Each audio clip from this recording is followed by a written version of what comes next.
Hey, beautiful people. Oh, wait a minute. Let me just move myself to the middle. Happy Friday, everybody. So let me introduce the panelists before I let them come off mute. So we have AP, Mistaken, Coach K, Marky Mark Marcus, and Enas. My name is Shan Monet, formerly known as Shantae, and this is a Chic critique. Okay, y'all can come off mute now. Hello, hello. What's up? Hello. What's good, fam? Anybody got any plans for the weekend? Mm-mm. Just boring. Sing Jordan Peterson Sunday, so that's exciting. Oh, what is that about? I bought tickets last year for my dad because he didn't need anything, I'm like, let's just do an experience or something like that. So I bought it for his birthday, I think, and then his shows got canceled. And then I was like, "Ooh, I need to look and see when it's rescheduled." And it was like a week later. It's this Sunday, and I don't know. I think it's just about his 12 Rules of Life, but I think he has a second one. I don't know, but it'll be interesting. I'm looking forward to it. Where do you live? What state? I mean, what city? Cincinnati. Okay, that should be fun. I wish you would come to Atlanta. I would go to that possibly. Depends on how much the tickets are. Did y'all see those Beyonce tickets? I'm sorry. Go ahead. No. You go ahead. How much are they? Look. I don't know how true it is, but I've seen TikTok and they're throwing out $1,000. For where? Like general? Like at least Chris Brown gave you a hug for your $1,000. That's what I see on TikTok. They're like the tickets are $1,000. I bet it'll be sold out though. You think? Mm-hmm. People are spending $1,000 for a show? People won't pay their rent to go do things they want consistently. I had so many people. Yeah, they gonna pay. I think her last concert was like that too. Her last tour was like that too, and people still paid. She sold out arenas. Let me think of somebody I want to see for $1,000. Nobody. It's a no for me. What if it is someone who's passed? Yeah, that's what I was just thinking. Well, maybe Michael Jackson. Nope, not even him. I know. Prince. Or Prince. Prince is probably the only one for me. I would say 500 is my max, even with them. Like I wouldn't go over $500. Well, it depends on where my seat was. That's what I'm saying. It better be front row. That's true. I don't know. Those people down in Michael Jackson front row, they be like they sweating and all uncomfortable and stuff, but they be in it. I don't know if I want that. I don't know if I want that seat. In the early 2000s, I would have paid $1,000 to go see Jay-Z. Jay-Z? Early 2000s, not now, but in the early 2000s, I was a big rock fan. I would pay the money to go see. I think I would see the only person I would spend over $200 because I'm not a concert goer. The only person I would spend like maybe $150, $200, which is really just the going rate these days, is like Bruno Mars or somebody. Like I'm not really I like old school jams on the lawn for $35, and we get toe up and we listen to some music. I got the pictures to prove it. Like you came with me that time. Was that for my birthday one year? Remember? Y'all got like house picnics and that type of stuff. Yeah, real big ones in Chicago. Yeah, in the summer where is that at? Like in the summer they have like old school artists that come and everybody just go get their lawn chairs and they have drinks. It's so nice. $35. Ours free. And they like the bros be out there barbecuing. Like it'd be different fraternity setups. I think the campus got a little setup. Oh wow. Yeah, it'd be lit. It's huge. All right, you guys. So I guess your name is the Speaker of the House, Marcus. Oh, yeah. That's your colleague. Your colleagues in the chat. That's from the Black House. That's the Speaker of the House. So shout out to the Black House in the building, Team Fatty up in here. So I want to say, I came up with this topic because me and Mistaken were thinking about a topic saying, you reap what you sow. But I kind of thought, my thoughts were, that, you know, what we talk about on the internet, how much of an impact it has had so far on our community and even in the years to come, so to speak. And we were just want to talk about topics before we start though, with my questions. I just wanted to know, is there anything that you think since YouTube has began that has started trending like people do now that they possibly didn't do before? Remodel their own stuff. You say what now? Or remodel their own stuff. Everything you need to know can be found on YouTube. So if you want to do your bathroom and you want to do it cheap, YouTube a video. Or if you want to learn how to cook something, YouTube a video. Like the car stuff, yeah. You be your own man. I have definitely stepped my DIY game up since. She is the queen of DIY. DIY. All right. Who else? Does anybody else think of anything in the community? Like, what do you guys think? Like something you've heard that you think like it's always existed, but you just never really thought about it until like it's been brought to the forefront, especially when it comes to YouTube podcasts. I think like more recently in the last few years, like therapy has been like that big push. I think a lot more people are destigmatizing therapy and actually going to therapy. That's true. Making it okay to say it's okay to go to therapy, which is a good thing. Yeah. Well, I think the other thing to kind of to speak on what you're saying is that more, especially men, Black men in particular, that are being okay with therapy and admitting that they've gone to therapy or that they need therapy. So I think that's a good thing because typically that's usually like, you know, a stigma for Black men. So I agree with that. And Black men have been allowed a space where people could visibly see some of the concerns they have that were not traditionally represented through the print or you know, video mediums. And I think that spawned a different, like, so I went to LensCrafters to get some context. I got extremely bad vision. Both the young ladies in there had their natural hair, were extremely friendly. And it just stood out to me because it just, I don't know, ever since Kevin Samuels, it just seemed like it's so much more of a push or of a real attempt to make sure that they not acting a certain way. You know what I'm saying? Like, it was just overly. And I was like, I wonder how much of that has to do with KS and like the push that men are pushing right now. Exactly. Yeah, you notice different things now. I know that's me for sure. And so definitely the relationship topics from, you know, being feminine, masculine. I mean, feminism in general, because I would extend that to politics. I mean, but that may have been like that for a while. I mean, I only know what I know or what I've, you know, watched. But and then fitness is huge on you know, just the influencers or whatever.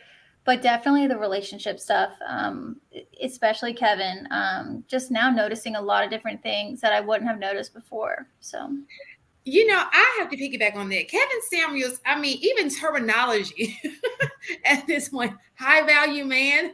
Who ever thought about a high value man? Like, it's a high value man. Or hypergamy has always existed, but nobody even knew what hypergamy was until Kevin Samuels. It was just, I can go down a list with Kevin Samuels, so many things that he introduced that were in existence, we just never, you know, and so he just pushed it, and it's just been rolling ever since. I really think it really depends on what you consume. So for me, I consume a whole bunch of everything. So I watch barbecue videos, I watch science videos, I watch do-it-yourself videos, I watch the scariest things the human eyes have ever seen videos. I watch everything on YouTube. So I don't think that, like, in the relationship space, especially for Black folks, I think Kevin Samuels was huge, but I didn't really consume him prior to someone actually pointing him out to me, right? And I didn't really watch a lot of him until I got over and started. Like, that's what pointed me to Lapeef, and I kind of stayed around and watched a lot of Lapeef. But outside of that, I still consume the normal stuff, music videos. I still consume the normal stuff. I was just watching a do-it-yourself earlier because I really am thinking about redoing the entire bathroom. But like it really depends on what you consume and how the algorithm sets for your personal taste on the impacts of the certain people that you watch, on how they impact your life is what I'm saying. Do you think more people have been influenced by, let's say, because we know there's so many things on, in on the internet, in the space. Do you think people are consuming more of the positive or more of the negative, especially if it, because one of the other themes are, self-improvement. That's been a big thing. But do you think people are consuming more of the negative or the positive? I think people consume what they feel like validates the way they feel and the way they think. I Yes. don't I don't think that Confirmation it's positive or negative. It's more, this is how I feel, this is what I think. I'm going to consume as much of this as possible, as opposed to understanding that YouTube is broad. So you can consume the red pill and what I would consider the opposite, the blue pill, if you want it, because there's an entire space dedicated to it. So that's what I think people Yeah. consume. It's just whatever validates them.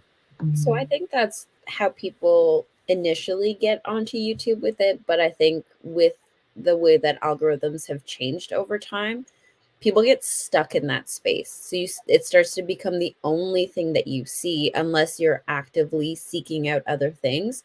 So even though people might go visit out of curiosity or somebody sent them the video, it feels like whether you're looking at something positive or negative, that's the only thing on YouTube because YouTube just keeps feeding you more of it. So I think that people allow the algorithm to tell them how to feel and what to think and what to watch more of. I will say that I think it varies, but I will say if I had to pick one, probably negative, because whether it's politics, relationships, we're all in this space. We know it's a lot of people going at each other, and even though it seems okay, if you're constantly feeding your subconscious that, and even if you're like doing something while listening to it, it really kind of tears down, just the way that you feel. I also, side note, I wanted to mention another thing real quick, is like LawTube has been something more recent with the different cases that actually I find that really informative and really interesting. But back to, being positive or negative, I will say honestly on the negative side. Anybody wanted to add to? Go Yeah, ahead, Mark. it's kind of a toss up because I'm gonna go with negative only because I don't think that the way that people that we've been communicating our disdain for certain things or our concerns about things are pushing us closer to the solution. It it's kind of divisive, but it still needs to be said. Like it's a valid complaint, but it's like tone is out the window. I know people be like, "Oh, tone don't matter," but tone matter. Like men communicating with each other, tone matter. Men communicating with women, tone matter. Tone matter, bro. And I think the way people get rewarded for the things they say, it hits harder when it's in a tone that's offensive to the other person or you trying to dunk on them. Like it'll be men all day, like, "Oh, you a simp," because I'm not mistaken and sharing. You are modern, like, because I'm not doing that, and I'm not trying to, like, I'm having an actual conversation, trying to understand. And then, like, look, no, that ain't how I see things going. I want to kind of move it this way and give you my points of view, and hopefully it stick. You know what I'm saying? But the people who gonna jump down your throat, that's gonna get pushed further and further. And it's more entertaining, and I get it. It's very entertaining to watch that. I never heard of tone police until being in this space. It's like, oh, you're being the tone police. Like, That's fair. your tone does matter. I did have a question because I think like what Coach K and Marcus brought up is a valid point, but is it that the negative stuff is just louder and easier to hear than the positive stuff? And so it just seems like there's more of that? Or is it really, truly, and honestly just more of the negative stuff? Hmm. I just think the negative stuff is more entertaining, and people be entertained.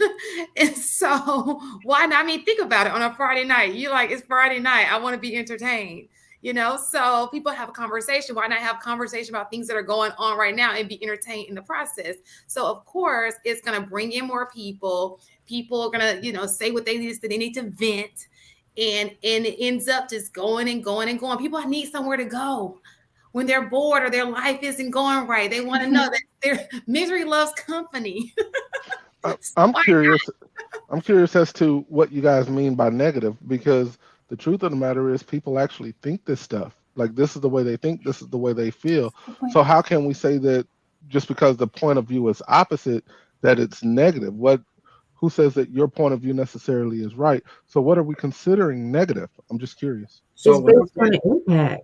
So when I'm saying negative, I mean, like, if I was an outsider and I just wanted to go say, what is the interaction between black men and black women, I would walk away with a negative understanding of how we communicate with each other.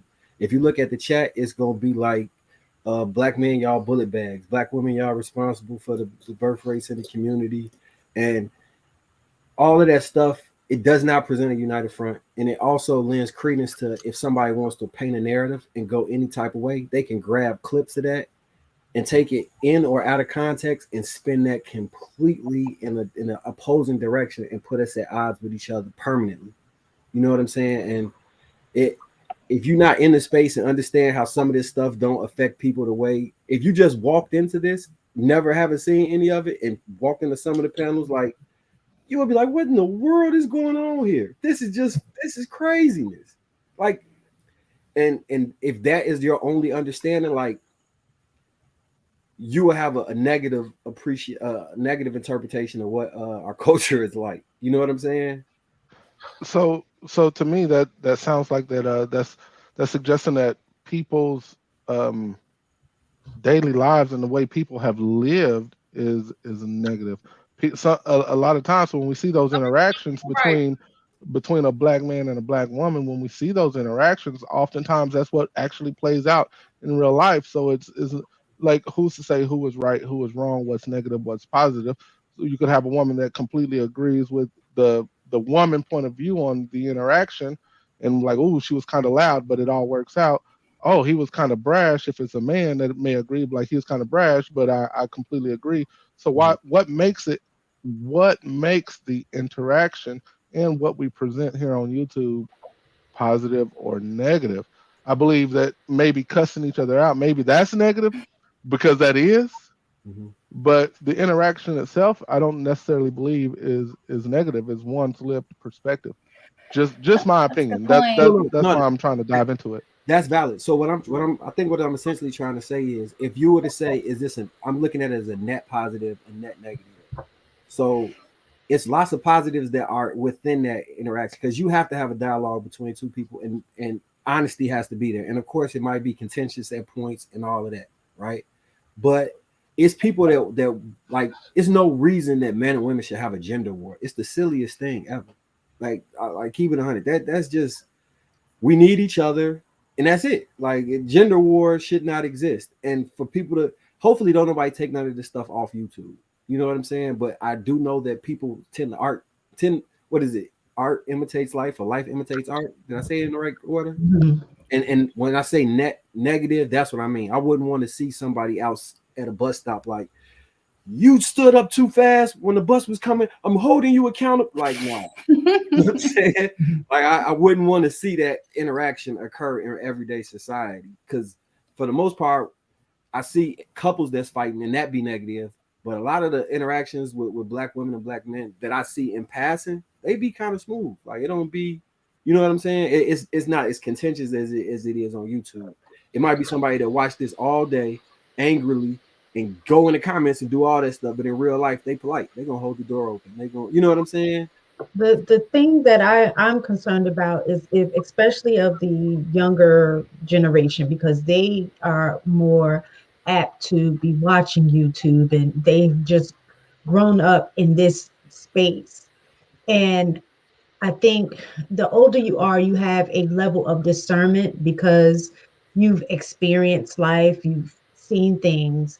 But I guess what I was having a conversation with a student today, and I can tell based on what he was saying. I can't remember how we got into conversation. So I was like, oh, I was actually listening to Trigger Mike's show about marriage or something, and he happened to walk in, and he heard me. So I was like, what do you think of marriage? Do you want to get married one day or whatever? And he was just like, he was like, well, I don't think there's anything wrong with marriage, but I don't agree with, the state sanctioned marriages and like all of the YouTube talking points that I hear on here. He was literally quoting them. And I was like trying to ask him, well, what does that mean, to see if he really understood the context? Because he was talking about, yeah, because then, you have to pay alimony. And I mean, like, and so that for me was eye-opening, because I'm like, wow, this generation is watching all of this stuff, may not necessarily have the mental capacity or just life experience to really understand what all of that means. And now they're taking that and applying that. And especially if they've grown up in a single-led household, hearing a lot of the negative talk about single moms and the single mom bashing, and everybody hates their moms, it's the mom's fault, like all of that. It makes me wonder, as he gets older, how will his perspective impact the relationships that he begins to try to establish with women. So that was a concern for me. So I want to add to that, because I think like this is, and Mistaken brought up the tone policing, where this kind of makes the conversation a little bit muddy, right? Sometimes tone doesn't actually mean anything, right? Just because we're able to stay even keeled and have an even tempered argument doesn't mean that it's any more or less constructive than, people cussing each other out, right? I've seen people intellectually battle it out, and really it's just regurgitating points and it's no conversation moving forward. At the same time, I think that, fights can be very constructive, but the problem with the stuff that YouTube is perpetuating, especially with like, these panels and podcasts and stuff, is that everybody's talking about their feelings and their opinion, and nobody's really getting to what we're going to do to move forward. What have we learned? How are we going to do things differently? Is like, can people be like, oh, you know what? I was wrong. You were right. We're not seeing any of that stuff. And honestly, like if you watch a particular show long enough, you'll see growth in certain people, but you don't get that upfront accountability the same way that you do when people are like loud and wrong, right? So there isn't enough balance in these conversations, and there's not enough transparency of like people's development in these conversations. And so you're getting these snapshots that people are assuming are the entirety of a person or conversation.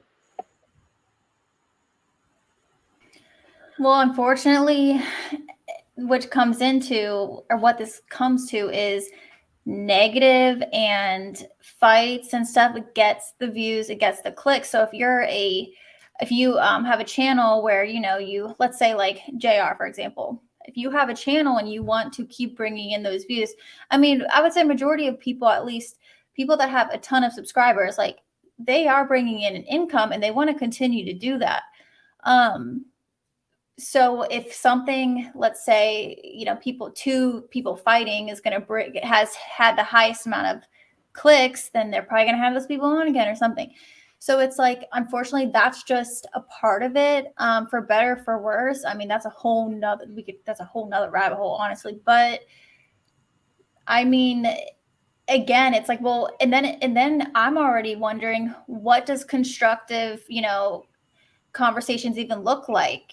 Can people even agree on what the solution is, what the issues are, what they're getting out of it? And then it's also like, but then you got to consider the audience, and it's a lot. But I understand. I agree with what you're saying, though. Just wanted to add that. Yeah, whatever you incentivize typically leads. So if you get more money for, they've always said it, when negativity spreads faster than positivity, probably at a rate of 10 times. And yeah, if you incentivize something, it's hard to rationally expect somebody to not do that thing.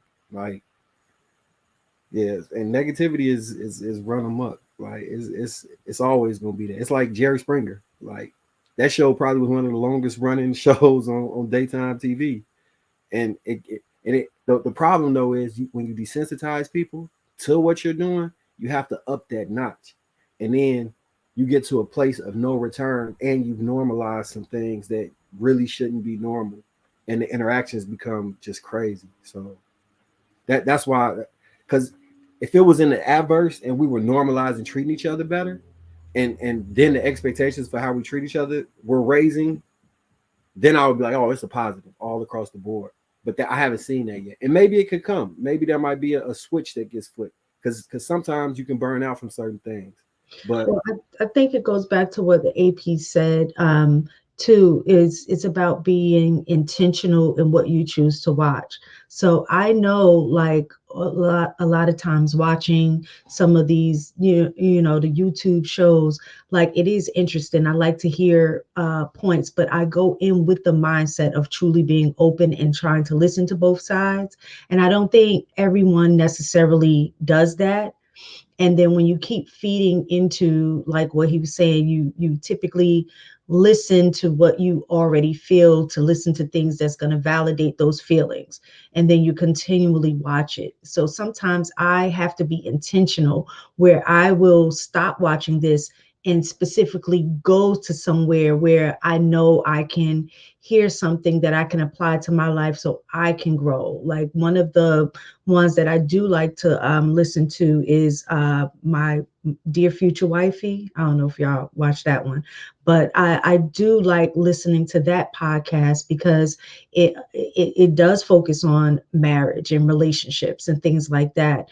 And so if I say that I want to do the work and make my marriage better, I have to go in a space where that is what they're talking about. I can't, if I was to come here to get marriage advice, I probably wouldn't stay married after hearing what everybody is saying, because it's just, some people are speaking from a place of hurt, from their experience. So they're speaking from a place of hurt and what has happened, and then that's projected here, and they're telling everybody else that they should feel like that too. And so it's just like, I have to be intentional about what I listen to for that reason. right, And Okay. um, no, there was a comment made that kind of puts all of this in perspective for me. And there was a comment by Jay Prince in the comments. He said, "Solutions end the fun," which to me that goes back to what you were saying, Coach K, as well as Marcus, about the negativity, the overconsumption of the negativity, because everybody in this space is looking for that aha viral moment. So they keep butting those heads, and instead of pushing for solutions, which I'm a solutions based person, instead of pushing for those solutions, it's let's keep this conversation as rowdy as possible. So maybe somebody decides to clip it, and then somebody else decides to clip it, and then it's running on TikTok, then it's running on Instagram.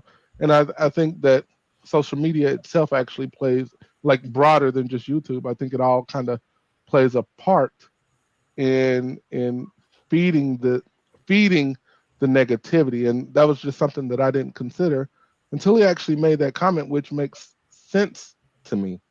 And unfortunately, if we want to grow as a community, we have to become more solutions based and get away from the I need to become viral, and let's go more solutions. yeah. So Go ahead, Marcus. Then then I wanted to add something. Go ahead. So yeah, I think we should be able to find a line where we can where it can still be entertaining and find a solution. But it's just so hard because some of the problems, at least from my perspective, they seem kind of simple. It's like just do X, Y, and Z, don't deviate, and it's fixed. But that's what, 3 minutes? You know what I'm saying? Like you can't get a whole show out of that.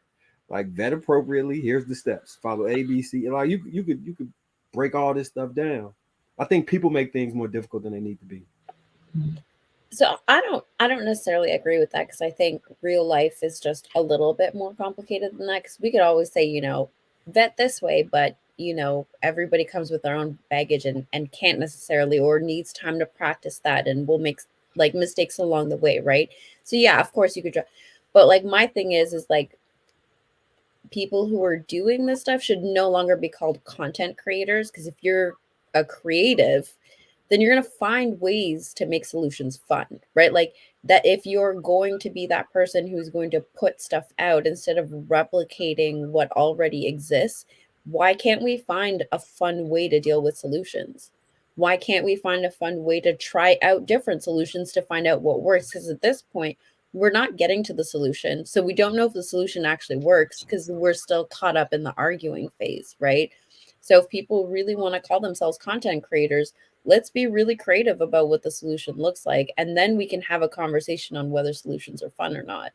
Sometimes solutions are boring though, Coach Inez. It's like I'm just saying that like day-to-day life, when it's consistently okay, it's no excitement in that. You don't have the highs and the lows. Like I've heard somebody say before that the best sex you're gonna have is when you fighting with Jay. Shout out to Jay Prince. He was talking about the best sex you're gonna have is when you get the fist fighting or y'all cursing each other out, and then it's gonna be the most fluid activity that you've ever been involved in. And you're not gonna get that same type of intimacy from just role playing and doing other things. This is what people tend to believe.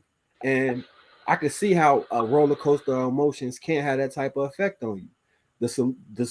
The solution might not be live a good quality life where it doesn't go that far deviating from the standard and it's just good.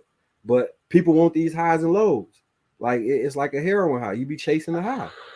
Okay, so I think that's a good point, but like that goes to what I was saying about the creativity, right? So if all you know is the toxic sex, right? Like if that's all you know, then you have no idea what tantric sex looks like, because you're not in a healthy enough place, or haven't had healthy enough relationships, or even capable of being vulnerable enough with your partner to understand what kind of fun that could be.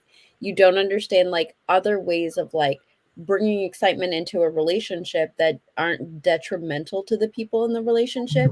If we're not getting to the place of like, okay, this is boring, how can we spice this up in a way that doesn't threaten what we've built, right? We're not building, we're connecting through sex, and then we're using sex as a ploy to stay together, and then we're just creating problems within the community, and then we just sit here and talk about the community, right? Like it's its own perpetual state of negativity that continues to snowball and get bigger. Shout out to the Karma Sutra. Tantric sex is great, but ups and downs. That is a fact, sir.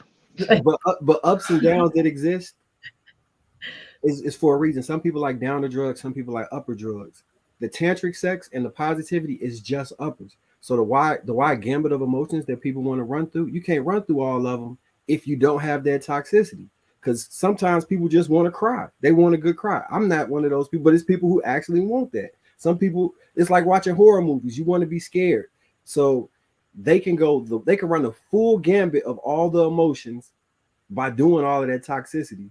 And by being a positive, you miss out on certain things because it's certain things that's just not healthy. And if you like in a space, like I'm not in a space where I could deal with toxicity and unhealthy stuff and I'm gonna continually be around it. So you miss out on that whole spectrum of negativity that's like addictive, the addictive negativity, the addictive toxicity. Well, if I'm understanding Jay's point right, what he's saying is we take the hands out of it, like, because I would never condone an abusive relationship. What he's saying is when you argue, the best sex is after an argument. Am I right? Is that what he's saying? Marcus, Speaker of the House. Clarify. Right. I'm not even trying to do that, to be honest with you. Well, what I was going to say though, with it's all about growth. So sometimes you do need the opposite or the contrast. Right, the contrast. Mm-hmm. and it doesn't necessarily have to be toxic, so to speak, but you do need that contrast, because that contrast is going to push you to grow as well.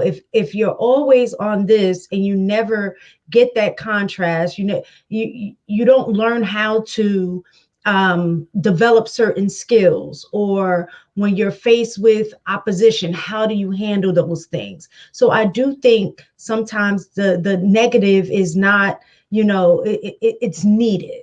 It's needed for growth, but the purpose is to make sure you grow from it. You don't want to stay in it. And I think a lot of times we stay in the negative aspect of it way too long, which makes it much more difficult to grow from it, because now it just becomes the norm. And they don't want a solution either. We're creating that as your norm.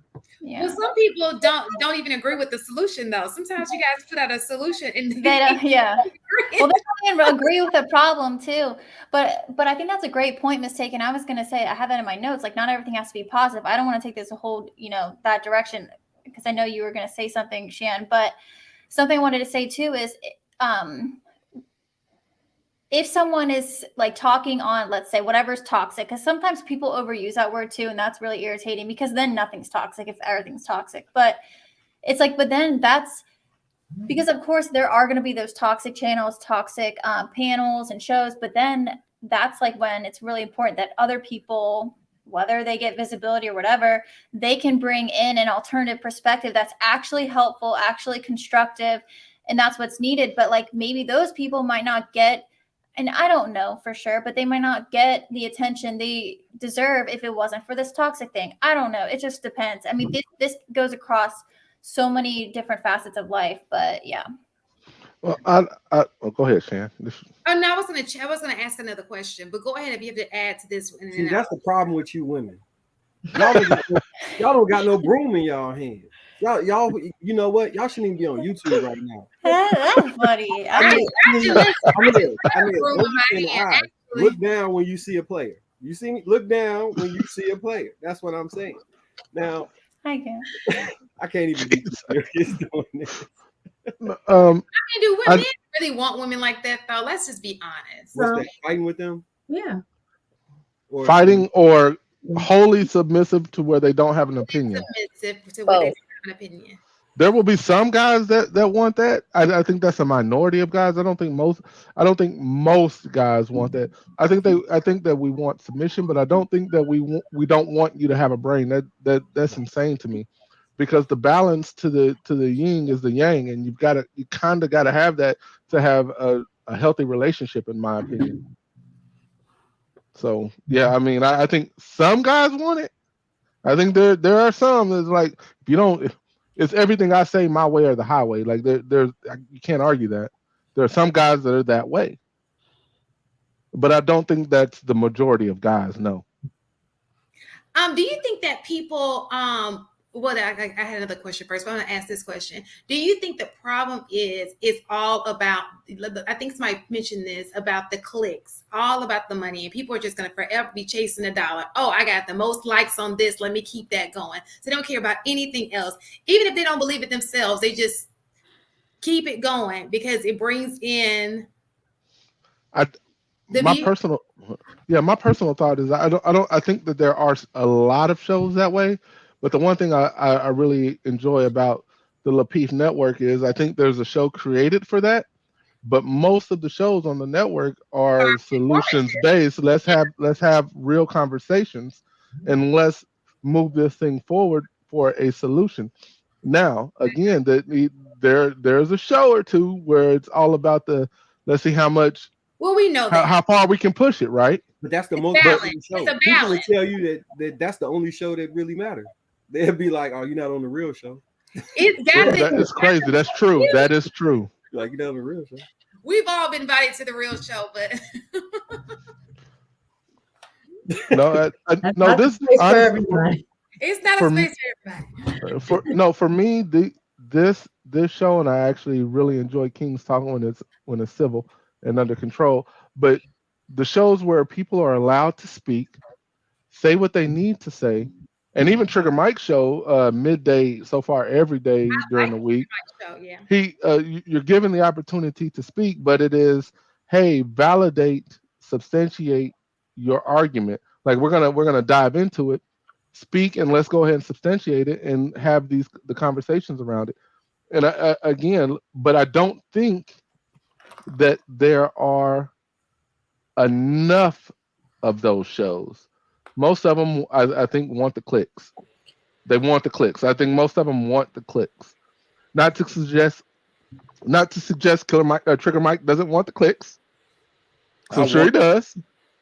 But it's let's have real dialogue, and that's just my preference.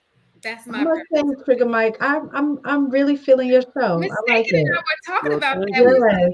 okay, Trigger Mike. Oh, let me. One day I saw it, I was like, okay, I like it. Let me try it again. The next day, I was like, oh, he daily. Okay, I don't agree with everything you're saying, but the fact that you're having the conversation. everything is just No, well, yeah. I mean, that's Well, the yeah, I pilot. personally don't look for people to Yeah. agree with everything. I think But perspective is what's missing. and that's Yeah. what I was gonna say. I can understand your perspective is articulated, and I can agree to disagree and be okay with that. So I do. I really like it. It doesn't seem like it's bashing anybody, but it is calling out, what needs to be discussed. So good job. Do you Thank think you. that it's just hard for each person to understand that we're just made different and maybe we're made so different for a reason? Women aren't supposed to think like men aren't supposed to think like women, and there's supposed to be like a balance, so to speak. And sometimes it's just we don't respect each other's role or Well, yeah, I think it's 100% a Western problem though. Like, sometimes we get on these spaces and not supposed to really look at the chat. JR tried to coach me, like, don't look at the chat. I'm like, man, I've been looking at the chat since I started on YouTube. And I'm never gonna stop. But I don't change what I say depending on the chat. Sometimes I'll bite back at the trolls, but I don't change what I say.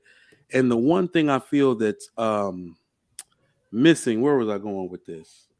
The one thing I feel is missing. What was your question again? I'm sorry. Women and men being different, that's how they're supposed to be. Like, just they're made differently, basically. Yeah, and so we are made different. But the weird part about it is sometimes I'll read the chat and they'll be like, Trigger Mike, you sound like an a-hole. I'm like, I don't sound like an a-hole, actually. I'm not a domineering man. I'm not a misogynist. I'm just a man. And so many Western women have forgotten what that looks like. They've forgotten what that is defined as. I'm just a man. Literally, if you were in the barbershop to hear real male perspectives, absent of your presence, it's just what we talk about on my show. This is how men really feel, right? Marcus will tell you, like, everything we talk about, like, literally, we just regurgitate to you out here. This is the way we talk to each other. So, I think so many women have not only had that, other women and of the agenda, like the feminist agenda, actually have to suppress this message to make women so feel powerful. You got to, dumb down what men say, dumb down what men are in order to play up whatever, more masculine, radical feminist agenda you have. But yeah, I think we're just men out here talking, and a lot of women don't know. They've never heard a man talk like that before. But what's interesting though, and I think everyone will know what I'm talking about, is when, most people can agree, men and women different. Women emotional, men just logical, yeah, whatever. But then you know where I'm going, that a guy will, and doesn't look the same every single time, but a guy will go at a woman, and then she'll, for better, for worse, I don't know if she should act like this or not. It's always different, but she'll react in some way, and then the men will be like, "Oh, you're acting masculine." But then at another time, they're like, "Women are supposed to be emotional." It's like, but what do you want? Like, do you want women? Now, of course, we can all agree on this panel, because I would say we're all pretty good here. We can agree that there is a way to express emotions as a woman. And then there's a way where you're just being, you're out of pocket. Like you need to like manage yourself for a second. Yeah. But do you guys know what I'm talking about when you hear that? So it's like, yes, there's differences, but like men can't be men, women can't be women. But at the same time, in this Western culture, what does that even look like? Do we even know? I think Yeah, that's it. Go ahead. We had a conversation. I think it's like we don't confuse a woman being emotional with masculinity. We don't confuse it. What happens oftentimes, especially in these spaces, women, some women will dive into that. You ain't S. You ain't like your opinion is wrong, and get out of pocket with a man. Me, I'm of the opinion that I don't even correct women. I really don't. I believe it's up to other rational women to say, "Hey, ma'am, you are out of line." That's what I actually think, which is why I typically will say I will speak to men much more than I'll speak to women. But we don't confuse the masculinity with the emotional side.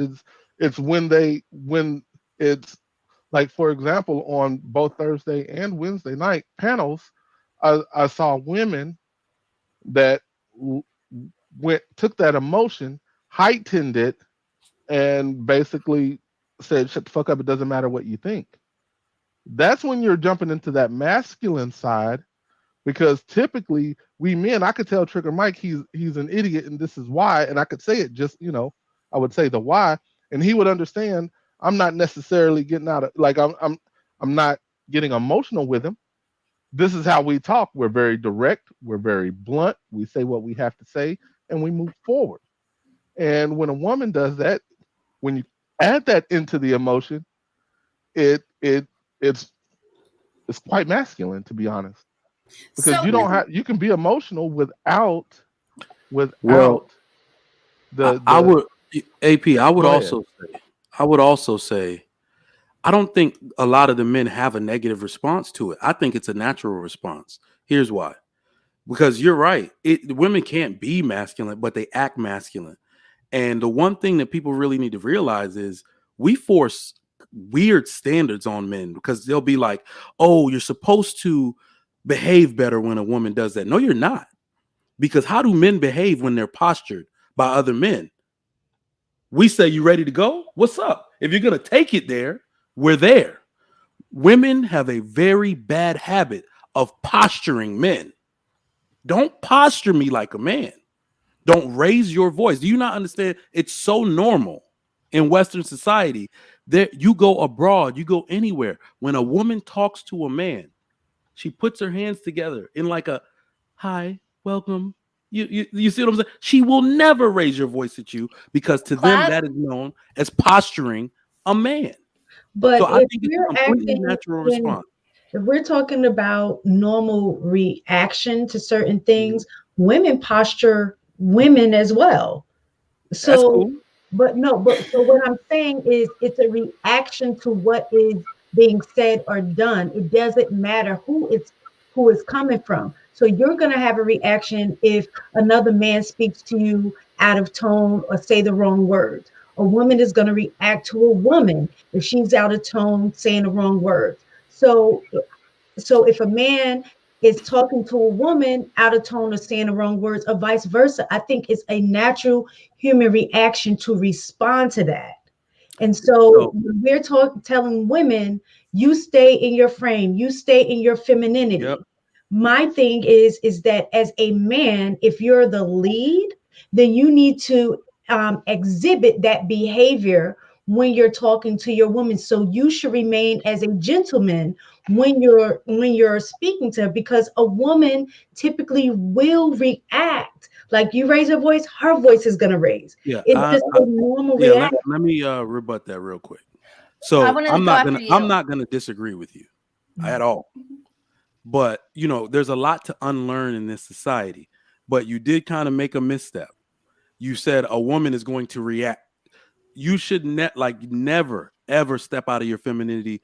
And here's the funny part about it: in order for the male to actually be wrong, the men will check it. Like never. I don't think I've seen on the panels where a man is beating up on a woman. I think Mr. Let Go was trying to save everybody for the last week. Just if a man is just going ga on a woman, the dude's gonna be like, chill out, bro. Damn. You let other men take care of that. The women try to take care of it by themselves, and that's where the fighting happens. And where was I going with this? It's more so I've never seen. So here's the funny thing. I want y'all to pay very close attention to the women who always maintain their frame and who never gets yelled at. Precious never gets yelled at. People don't even talk to her crazy. I see the way people amend statements to even like put it like, I ain't gonna talk to her like I talked to B. Taylor. I ain't gonna talk to her. Like they'll kind of be like, well, Precious, let me just ask you this she question. maintains her frame all the time. She does, but let me ask you this question. Do you think it's easier to maintain your frame when you agree, or you're kind of like your mindset is along the same path of the people that you're talking with? So it does seem like a lot of times, and this is like no shade or anything, that Precious, there's certain ones, the men gives her that respect because a lot of times what she agrees with is in alignment with what they're talking about. So in that regard, you won't get a lot of pushback. Like when I'm in agreement, I don't get pushback. It's typically when women in these spaces don't necessarily agree with what is being said and they voice that, and then automatically it becomes she's a feminist, or she is coming out of her, she's being more masculine. So you know what? Because Lady Di talks about marriage a lot. Mm-hmm. And you'll notice marriage women have to be contrary to some of the things. Like even Lady Di, I think, had a contrary moment last night. Maintain and frame at all times. That's what I'm saying. Even if you're, that's a woman's nature actually, to be agreeable.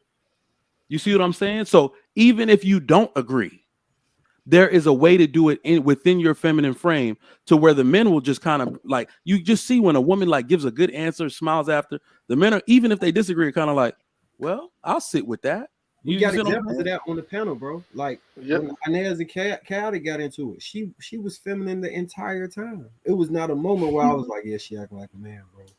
No, she not quietly, but calmly and with respect to him being a man and not stepping into a place where it seemed like she would exert violence or try and fight with him. She got him together. You know what I'm saying? He took that L. Chaotic. He took that L. If you watch it, that's a fact. He took that L. But another thing I want to point out real quick. I'm gonna go back to it's gonna be real quick. To a point Trigger Mike just said, yell. You said yell or raise their voice. When a man raises his voice at another man, what happens in that instance, because you got about 2 seconds to either straighten yourself up, reset course, or something violent is about to happen. So, and that's another part of putting yourself in that masculine energy. Because the reason men typically don't yell at each other is because we know already what the next steps are.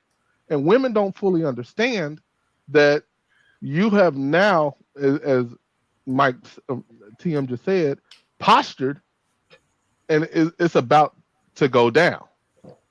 So that I think that's part of it. You don't have to yell to make a point. And to what Marcus just said, last week we saw it play itself out.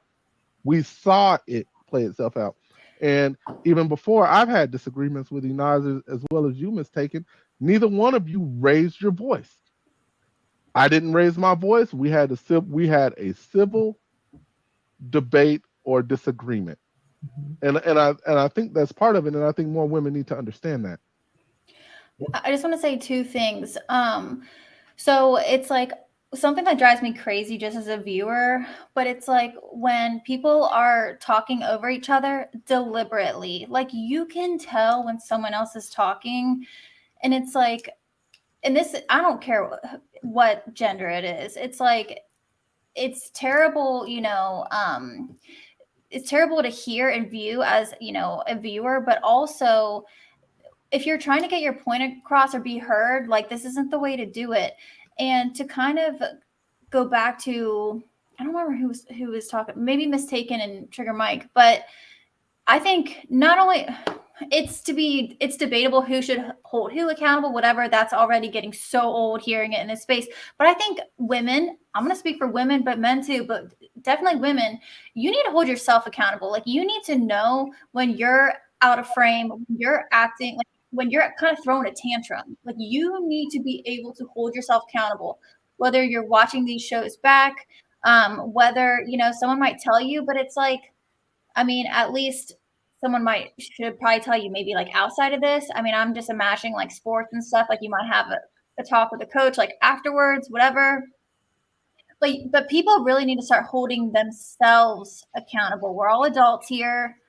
That should be first and foremost. But No, so Coach K, my thing is, because I agree with you, it's got to be either self accountability, because I can't hold you accountable if I can't enact any punishment on you. It's nothing, Yeah. nothing I can do to you, so I'm gonna look foolish sitting here. Like, as a man, I'm not arguing with women. I'm gonna say what I'm gonna say, and then you either gonna acquiesce or you not, and that's it. You know what I'm saying? And I'm gonna move accordingly after that. I'm either gonna ignore you like you don't exist, or you know what I'm saying. But I'm not gonna sit here and bicker with you. To me, that's one of the things that I find like odd about like what happens in the space, because we'll say women be extra emotional, right? But you know what else is an emotion? Anger. It's like we take anger out of the emotional sphere to be, you know what I'm saying, mad and that's an emotional man at the end of the day. That's not a masculine trait. Stoicism is masculine, or being even keeled is masculine. But to be in one spectrum of the emotional and flip flopping, that's not technically what people consider masculine traditionally. So it's kind of odd to me how that's transformed into, as long as you yelling at women, you holding them accountable. Bro, I can't not give her sex. I can't not pay the bills. I can't do nothing. I can say something from this box and she can take it or not take it and move on with her life. Or she can sit there and troll me the whole time. And then what can I do? I have no power in that scenario. I understand leverage real well, right? And if I don't have the leverage to enact anything, I'm not gonna front my move. Like it's not gonna happen, because I'm gonna look silly at the end of the day to anybody that has any actual sense. Sorry, 2 seconds. Can you guys mute your mic, because there's some feed in the back? Go ahead, Marcus. Sorry. No, I'm saying I'm not about to try and enact an accountability on somebody, because eventually it's gonna end up with me looking foolish, because I don't have the power to keep nobody in line on no panel. Because somebody could sit here and scream and yell and talk over me and do whatever they want. The only thing I can do is see, this is what I'm talking about. See, this is what I'm talking about. You acting masculine. Maybe I could shame them into it, but in actuality, the only people I can hold accountable is the people I have sway over in real life. You know what I'm saying? My children, my family, my wife, my friends that will actually care what I think. If somebody tell you they don't care what you think about them, you should let that horse die. You can't beat that. It's dead already at that point. You just, in my opinion, you seem silly, because you steady going back and forth with somebody that's pretty much dubbed you. Okay, go ahead, Ina. Yeah, sorry. Before we move on, because Mistaken, I think you made the point about a man maintaining, being a gentleman in those interactions. I think to excuse a woman having an adverse reaction and not give the same like level of grace to a man who reciprocates that energy, I think that can be really unfair, right? Because yes, men are supposed to be the leaders. Yes, they're supposed to be more stoic. Yes, they're supposed to have more like restraint over their emotions, but men are still human beings.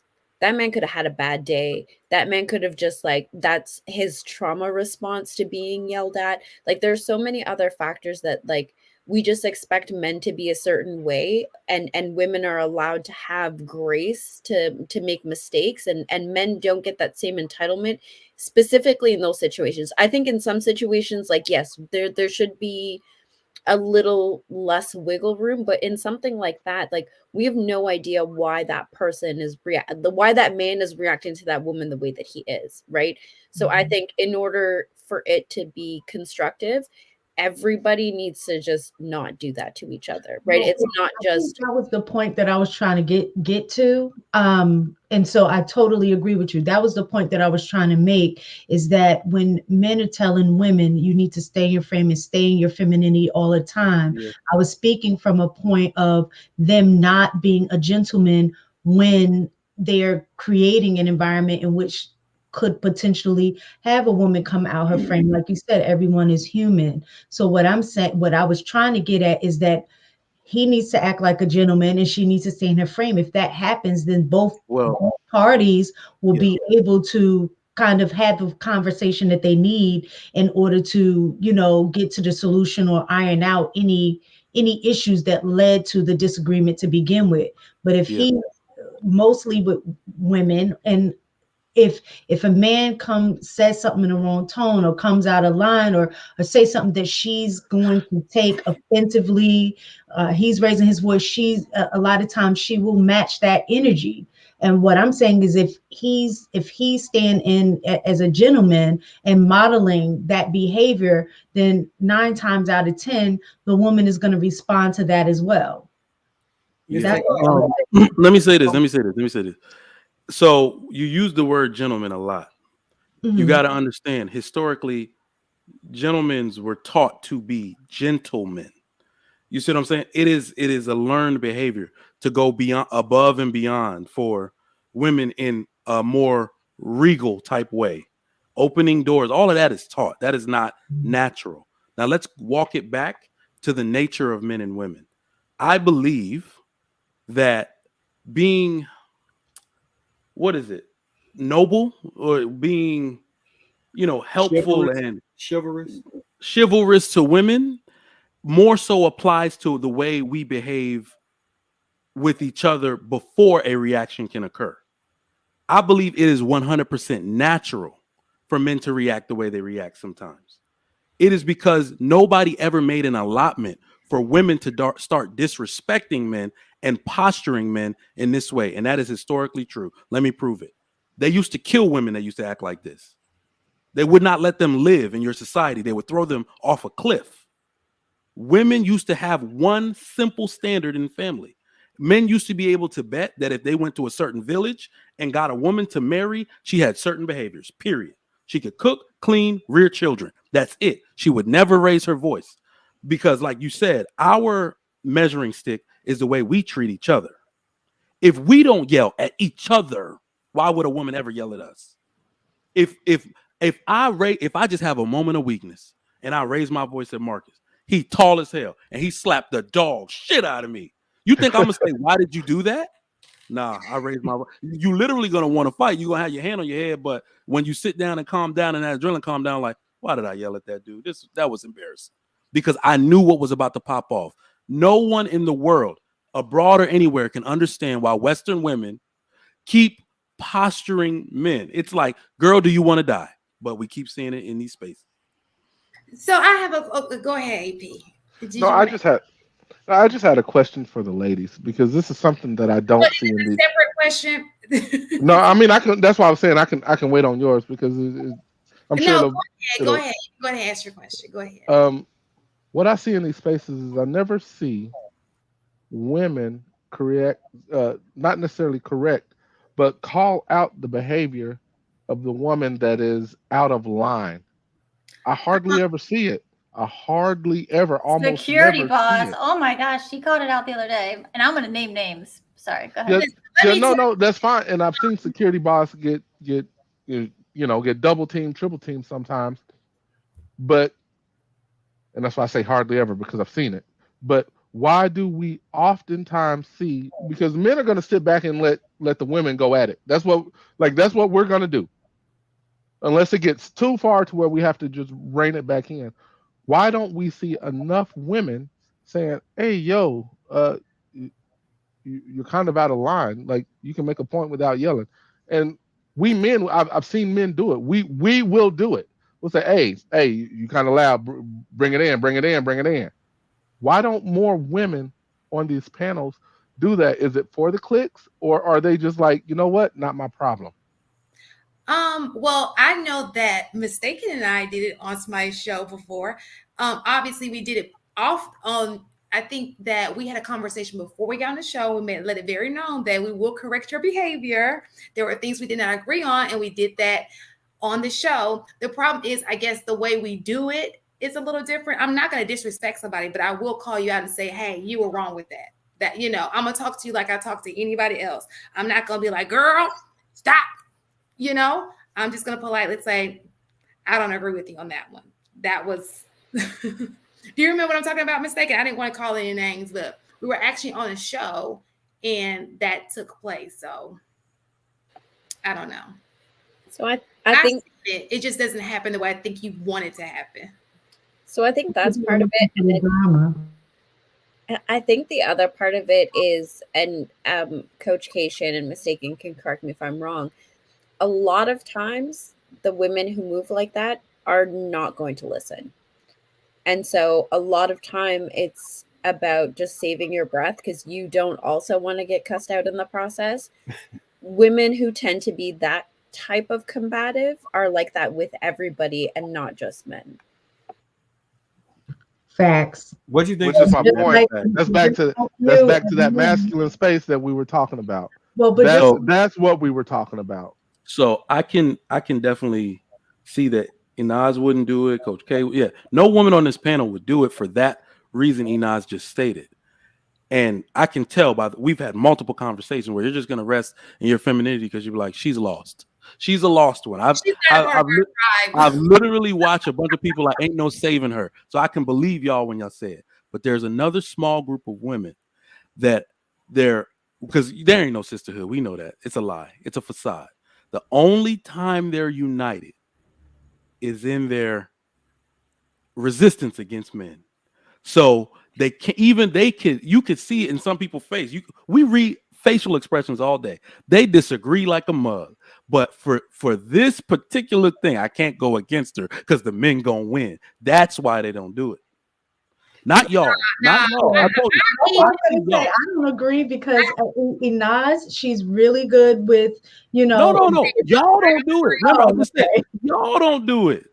But there are some that will literally, because here's the funny part. We talk about a range of topics. And the women that behave like this, you have to agree, they don't have certain outcomes in life. So the women that align with them, then when they start talking crap, they'll be like, wait, girl, I don't agree with that. Like you'll see their face kind of screwing up and you be like, is she going to say something? Is she going to correct her homegirl? Or is she going to remain a hyena today and not a lioness? And they always fail. People agree with each other. It's sad, but they do. But I think to trigger Mike's point, right? Because I've seen that happen a lot, especially with people who have a more personal relationship. But the one thing that I think the men don't get to see is that correction typically happens behind the scenes, privately. It doesn't typically happen publicly. And I think that's where that disconnect is, where the men don't have access to seeing that.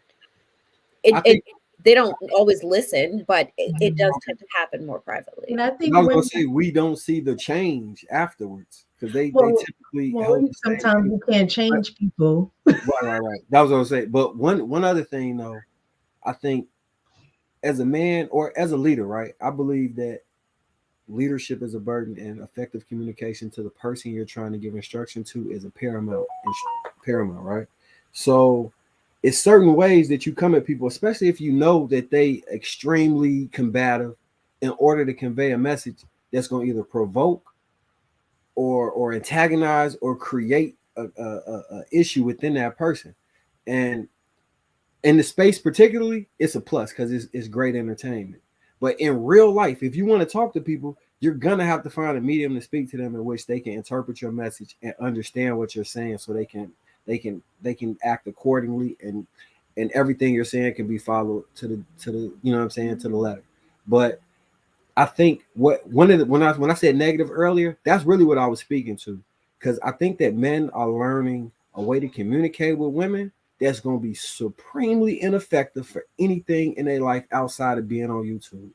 You're not going to be able to teach your kids this way. You're not going to be able to talk to your potential woman, your wife, none of that stuff this way, and get any of the desired results you want. People always talk about when you want results, or do you want an idea, or you know what I'm saying, a theory? I prefer to get a result. So if my tone is one where, look, okay, I see what you're saying. Here go XYZ to compromise. I understand what you're saying, but this is what I need you to do. Bam, I get what I want to get done. Versus, woman, you need to listen to me because I'm a man, and start yelling and all that. Or that's not gonna work.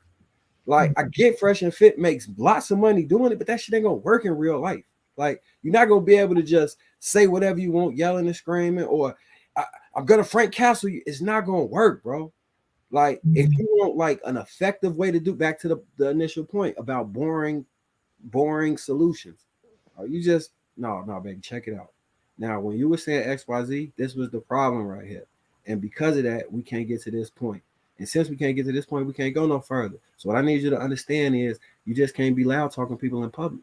That's going to create a situation where maybe I got to fight somebody, I got to kill them, I potentially go to jail. All those things can be avoided by you just tempering yourself down and not putting yourself in a man position where you confront a man. But if I'm going to Frank Castle, that's not going to work. They're going to ignore you, and they probably going to turn up on you too. I agree, Marcus. Spot on, sir. I was just going to say part of the issue, well, not issue, but to speak on what Ina said, I think a lot of times women, for the most part, are conditioned to like not necessarily like to address problems behind closed doors. So when she, like, I can agree with her when she's saying a lot of times you guys won't see that publicly because we'll address the issue privately. And we're conditioned to do that in terms of doing the same thing when we're in relationship. Like, you don't embarrass your man. Like, even if you have an issue, you see him out of line, he may be disrespectful, in order to maintain his, maintain you from not being embarrassed, but as well as not making the issue get any worse, you learn to just be like, all right, we'll deal with it when we get home. Like, I won't ever disrespect my husband, and I can say in public to make it sound like I'll disrespect them when I get behind closed doors. It's just certain things that I'm not going to say in public, but we are going to address at a later time privately. And I think that that's the way women, for the most part, I'll say, kind of interact with each other as well. Yeah, the conversation is definitely different from at home than in Now public, as it should be. Mm-hmm. Now that is what is ideal. That is not what happens, because you give you ladies the opportunity, not you, but the ones we're talking about, you give them the opportunity to air each other's dirty laundry, and they gonna take it. So I don't know. I think it's ideal that y'all are taught to do that stuff behind closed doors, but let them get upset. You think most women are like that in public with their man? Like, I'm not to say that you don't ever see a woman argue. I think he's talking about women on women, right? I think he's talking about women on women, right? No, I thought he was talking women about on women. Well, I mean, really, women on men. Oh, okay. I was gonna say, I blame men in this scenario, bro, because how your woman acts in public is a reflection of you. And if it's not. It used to be. It used to be. Why do you think that's changed, though? It used to be. But why do you think that's changed? Marcus, remember I prefaced this. Remember I said, now it is a reflection on the man in some part. That's what I'm saying. We always have culpability in that. What I'm saying more so is it used to be that you would go somewhere, you would find a woman that put herself together well. She wore makeup, she did her hair every day. She came from a good home. All of these things that you used to measure to say this woman is going to behave a certain way. But now women have too much access to want to try to be like somebody else and take on too many different character, personas in different situations. I believe we have women that are actively suffering from narcissistic personality disorder, multiple personality disorder, all of these things. Have you ever seen a woman that react to every single different situation differently? It's like she's sweet here, but she's demonic there. She's this here, she's that there, because they're getting most of this stuff from Love and Hip Hop. So they say they want to act like Little Scrappy. Next day they want to act like Kimbella. On this. Let me just say this: it's still the man's fault. Why are you dating her? I just said that. I just said that. So it's always gonna fall back. That's like a simp king or whatever they're gonna call me now. But it's still the man's fault because you should have left her. You should have never let that progress. I agree. I agree. You should never let that progress. It's always good. Your kids, your wife, your family is a representation of you. And if they out of pocket, it's because you have not put order into your household, bro. And it don't require to be yelling, screaming, and acting a fool. But if you walk outside with somebody that's, even with my homies, when they, like, I got guys from the block that I can't take certain places because I know I can't control them the right way. Yeah. That's a reflection of me if I bring them downtown and they shoot somebody because that's what they do. I can't. That's a fact. Can I say real quick, just to jump in, and I'm thinking big picture right now. I will say it is definitely on the men of, I don't know what era, what year, I don't know. But at one point, the men stopped possibly being men, and then they stopped, and then in turn. Oh, no. Wait, who said, was that Marcus or Trigger Mike? No, it wasn't me. I thought I was muted. I'm sorry. No, that's AP. That's what I'm like, you got both. Okay, but I'm saying, like, I think we can agree that, and I don't know when, we could all speculate, whether it's sexual liberation, feminism, all the rest. I don't even want to go into that right now. But I'm saying there's a time where women got out of control. Men, like, we'll say boys got out of control, because we can agree that, like, men even have to check these boys out here. And I think what it's going to take, and again, I'm a woman, so what the hell do I know? But it's going to be hard for things to turn around. In women, it's going to seem very harsh coming from men when there's correction in order. Because I would say in general, women, I think actually majority, almost everyone's used to being, getting their feelings, I guess, pampered. So then when people start enforcing what men do, whatever that looks like, we can talk about those traits, people are going to be really hurt. They're going to be really sensitive. But I feel like that's what's needed, because there is a balance that needs to be restored where people have that resilience. Men are actually men, and teaching boys growing up to be men, putting the older boys in check when they're not being men. And then women are also being put in check because they can respect men and they know not to mess around because this is a man. I know that's probably very broad, and they always yell at me in the chat because I can't talk very clearly. I'm working on it, okay? But I think you guys know what I mean. No, that was... Go ahead, AP. Then I have a question. I want to piggyback on that for a second. So go ahead. So if we're going to date back, it really goes back quite a ways in regards to what happened to the men's role inside the family, and I don't think this is the conversation for it necessarily. However, speaking on things that you don't get to see in person, men are doing that. Men are speaking to these young boys. A lot of the problem actually comes in as a mentor of young men, young boys. The problem comes in when the single mom says, "This is my boy. No, this is not the way it's going to go." And that happens more frequently than you may. That happens more frequently than you may even know. It happens actually a lot. So we can correct them. The next thing that happens is, "Did you say this to my boy?" Well, yeah, I said that to your boy. Don't talk to my boy like that. You're just here for Thursdays, or you're just here. You're just the football coach, or whatever the case is. Those that listen are the guys that end up finishing school, going to college, and doing what they're supposed to do. Those are the conversations y'all don't see. We actually have those conversations in person. And sometimes you get a lot of pushback, not from the boy, from the parent. So I think that's a great point, AP, and Coach K. This is why we talk about, like, families so much, like nuclear families so much, that when there is a positive father figure in the home, that behavior is modeled between the husband and wife. The son is taught how to conduct himself when it comes to women. And women who grow up with a positive father figure in their home also aren't as don't feel like a deer in headlights, aren't so caught off guard with being corrected by a man. But if you don't have those things into place, it feels really abrasive and like an attack, especially if that man has not built trust that you're in a romantic relationship with.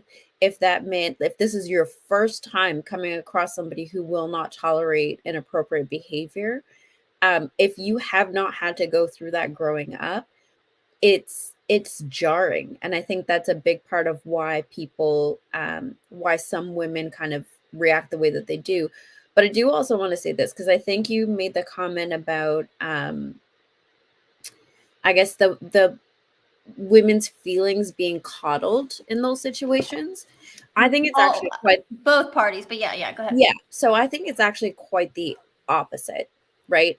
I think it's more so to what AP was saying, where because there's no male father figure, that these boys essentially like fill that role, and then the girls get very dismissed. So it becomes a very like, if I'm going to be heard, if my feelings are going to be respected, I have to fight for that and be combative with that, right? And as they grow up from childhood into adulthood without that being course corrected, it continues to be, well, nobody's ever listened to me, and this is the only way that people listen to me is if I yell or fuss or throw a tantrum. Yeah, and I think that's a really good point. And nuclear families, I think honestly, that's the answer to everything, every societal problem, in my opinion. Nuclear families. So that's great.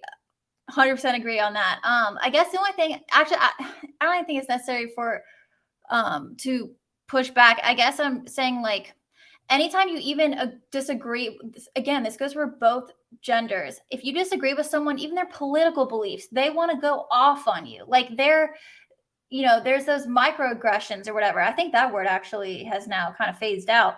But it's like, you can't even say something and disagree with someone's perspective and they feel like they're attacked. That's like what I was referring to. But what you said, though, really makes sense. So I really don't have pushback.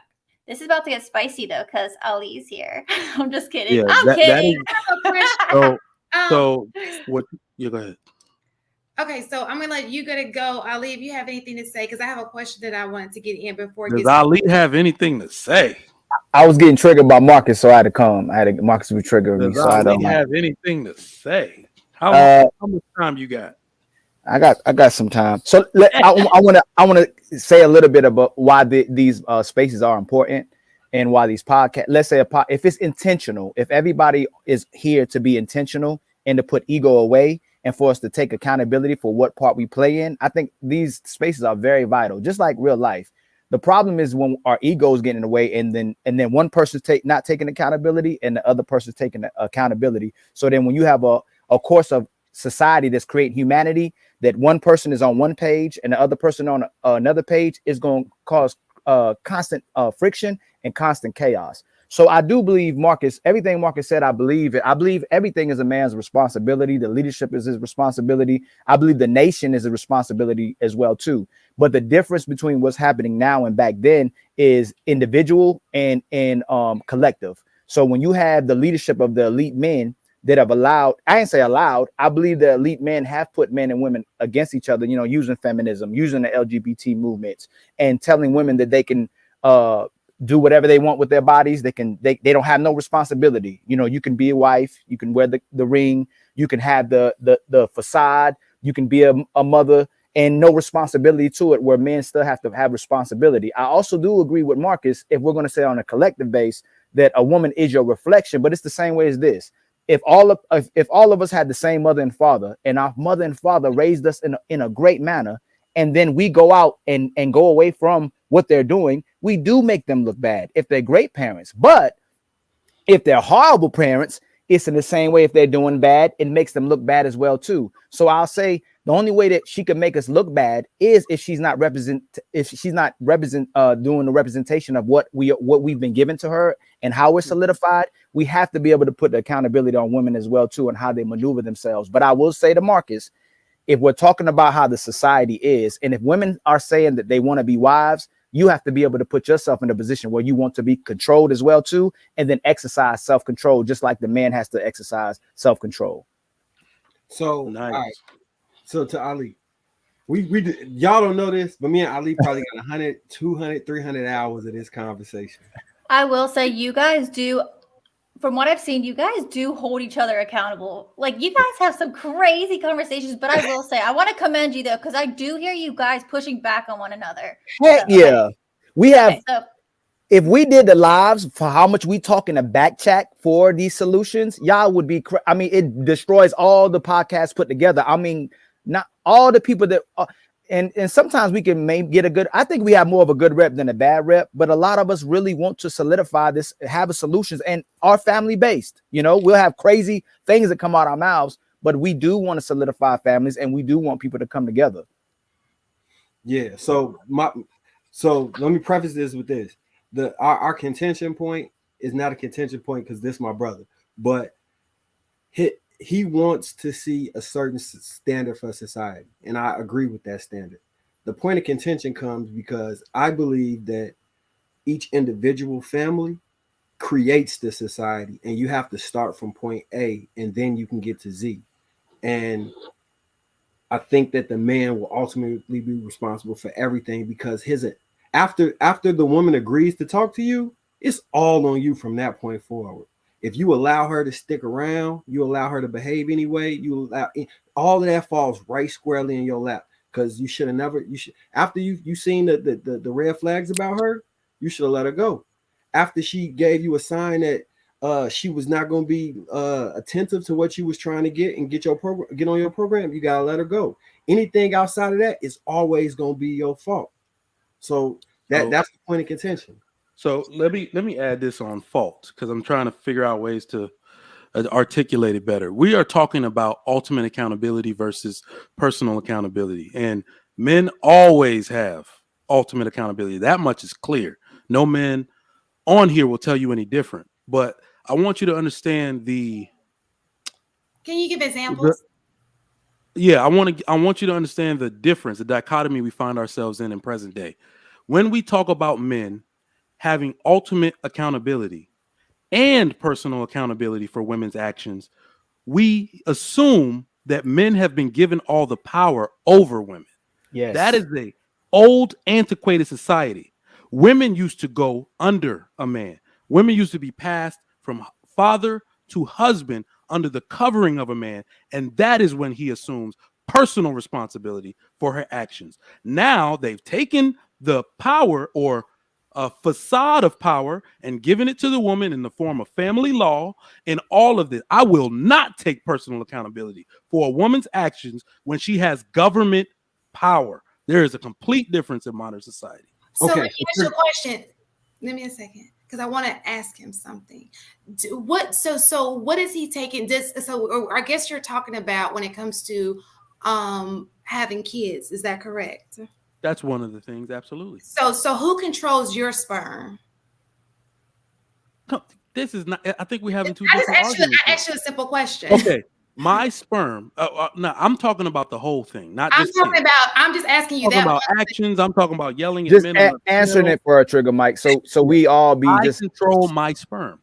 Okay, so what Marcus is saying, if you would not give these women your attention, the women that men are impregnating without marrying, because you control your sperm. I understand that you're a man, and God, I gotta have ass, but you I do control who you put. You've been able to control your sperm, Trigger Mike, because you have a wife and you have kids by her. Okay, so what I'm saying. So listen to what I'm saying. Okay. You have been responsible with your sperm. It's safe to say that you've been responsible. Not all the time. What is going on here? I hope. Yeah, sure. Why not? I mean, no. Woo. So I jumped the gun, but okay. A lot of men have been responsible with their sperm. Okay.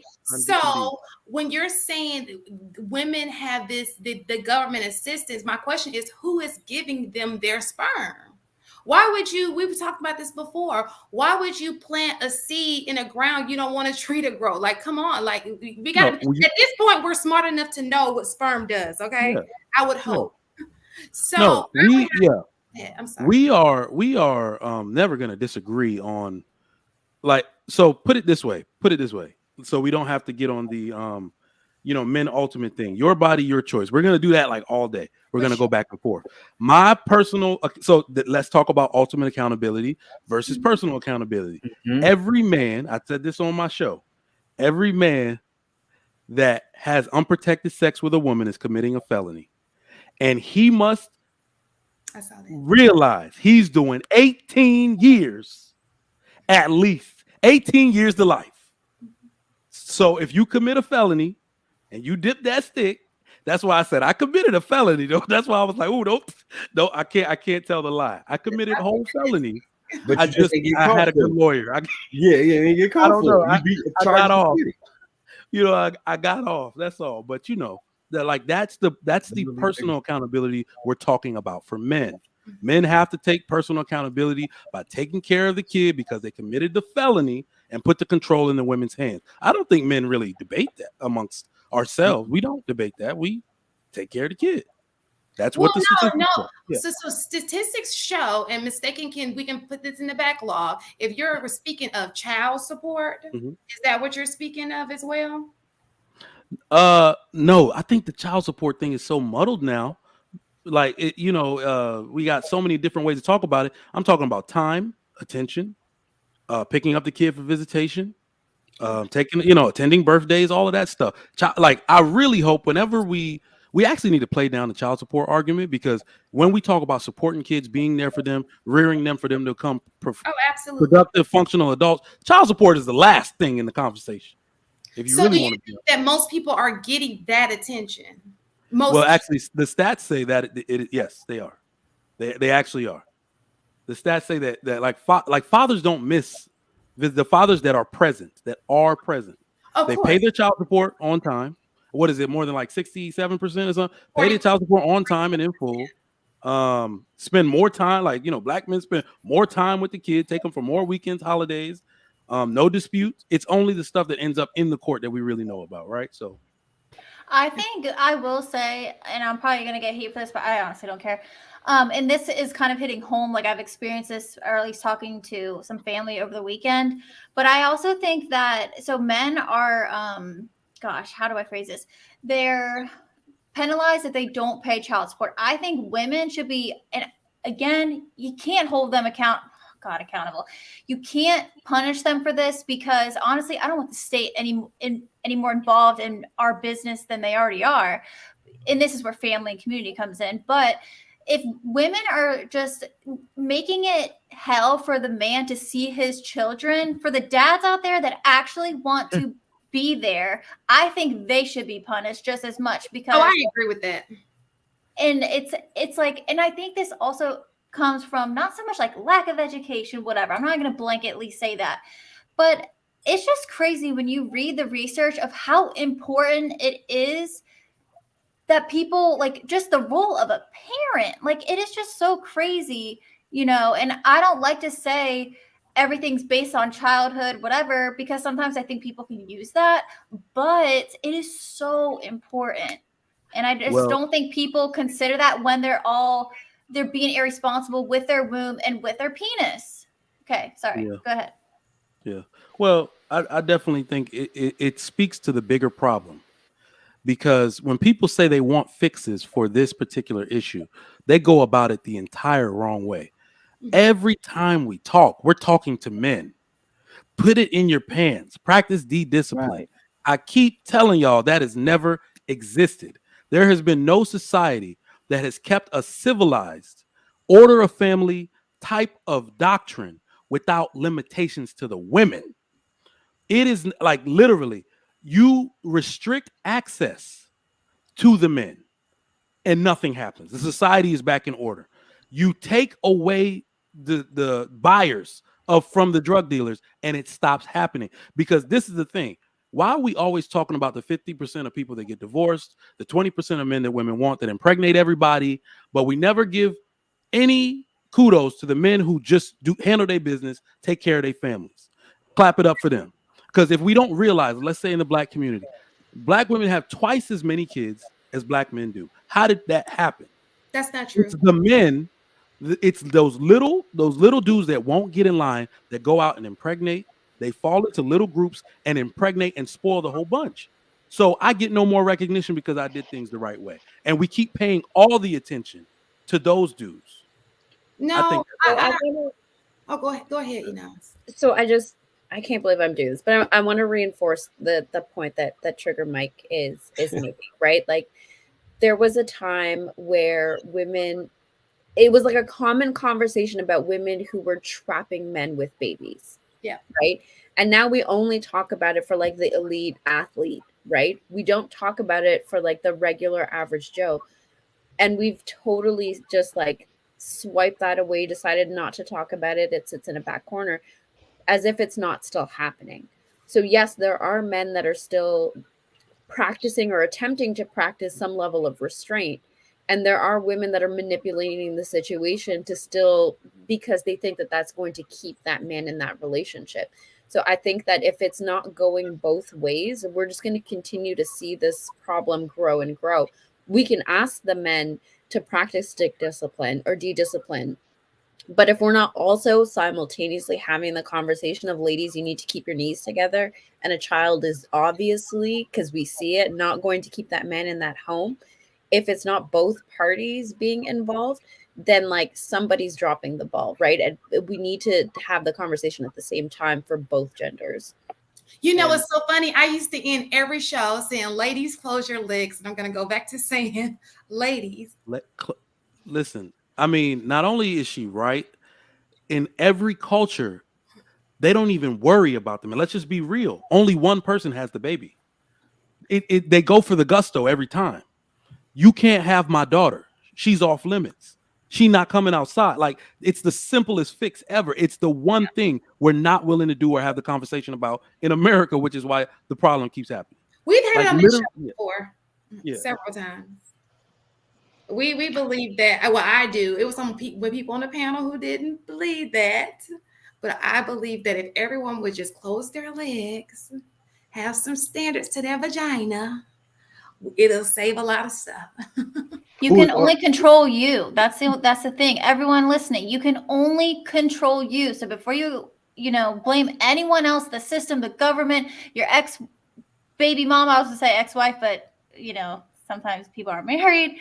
You can only control you. So before you blame, you better take accountability first, and then you can talk about the other person. Now, go ahead. So I don't want to, because Marcus is gonna jump on me if I say it, but I want y'all to understand, what if we actually found a way to close up about 50% of females' legs, chastity belts or it's going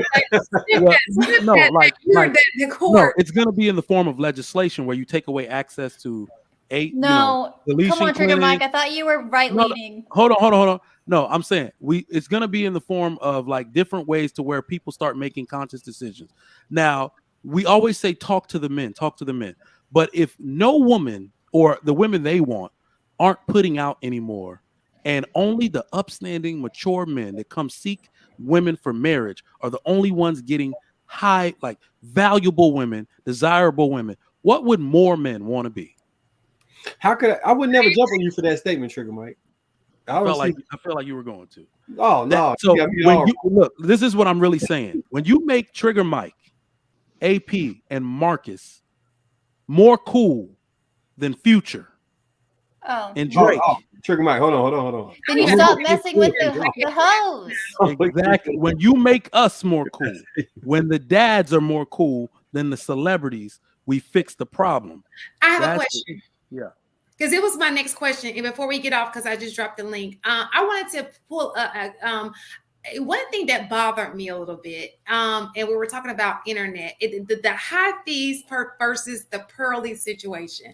That bothered my soul. And the reason why it bothered my soul is all I hear is men, this guy, even though he was emotional, I get it, all he said was he was preaching nuclear family. He was preaching marriage. And for whatever reason, he became Satan. You know, they were like getting at him. And it was so many comments. And the man said nothing negative. He just was talking pro-marriage. Hey, these are the perks to being married.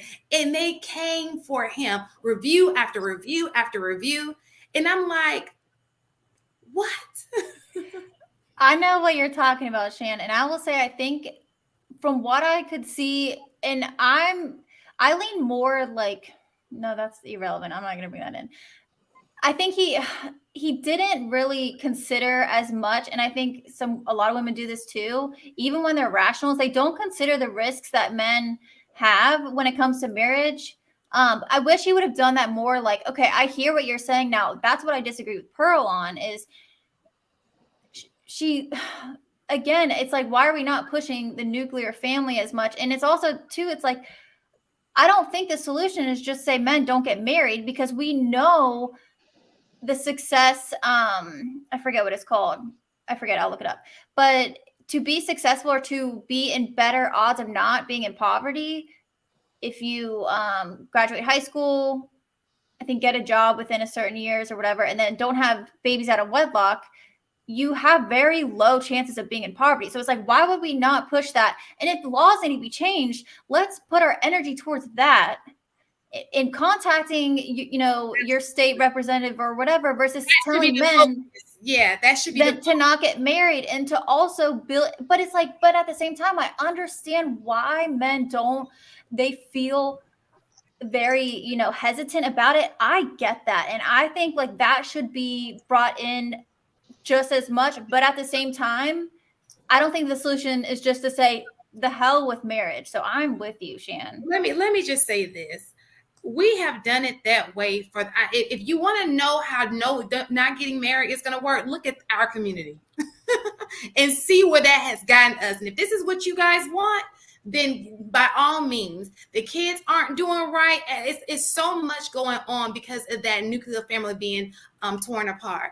And you have to think to yourself, what's more important, my money or my kids, my legacy? Like I said before, these are the kids, are the people who are going to take your last name and carry it on. And so it is up to you to figure out what you want that to look like. You understand? And sometimes that money, in my opinion, because most women are not getting alimony. We keep telling you that. The majority are not getting alimony. Now, if you want to talk about child support, that comes with a child. You know, or if you want to talk about maybe the difference in pay, so to speak, I don't know. But most people, we look up the stats, especially Black people, are not, I think it's like less than 1% getting alimony. But guess what is happening? 72% of kids are born out of wedlock.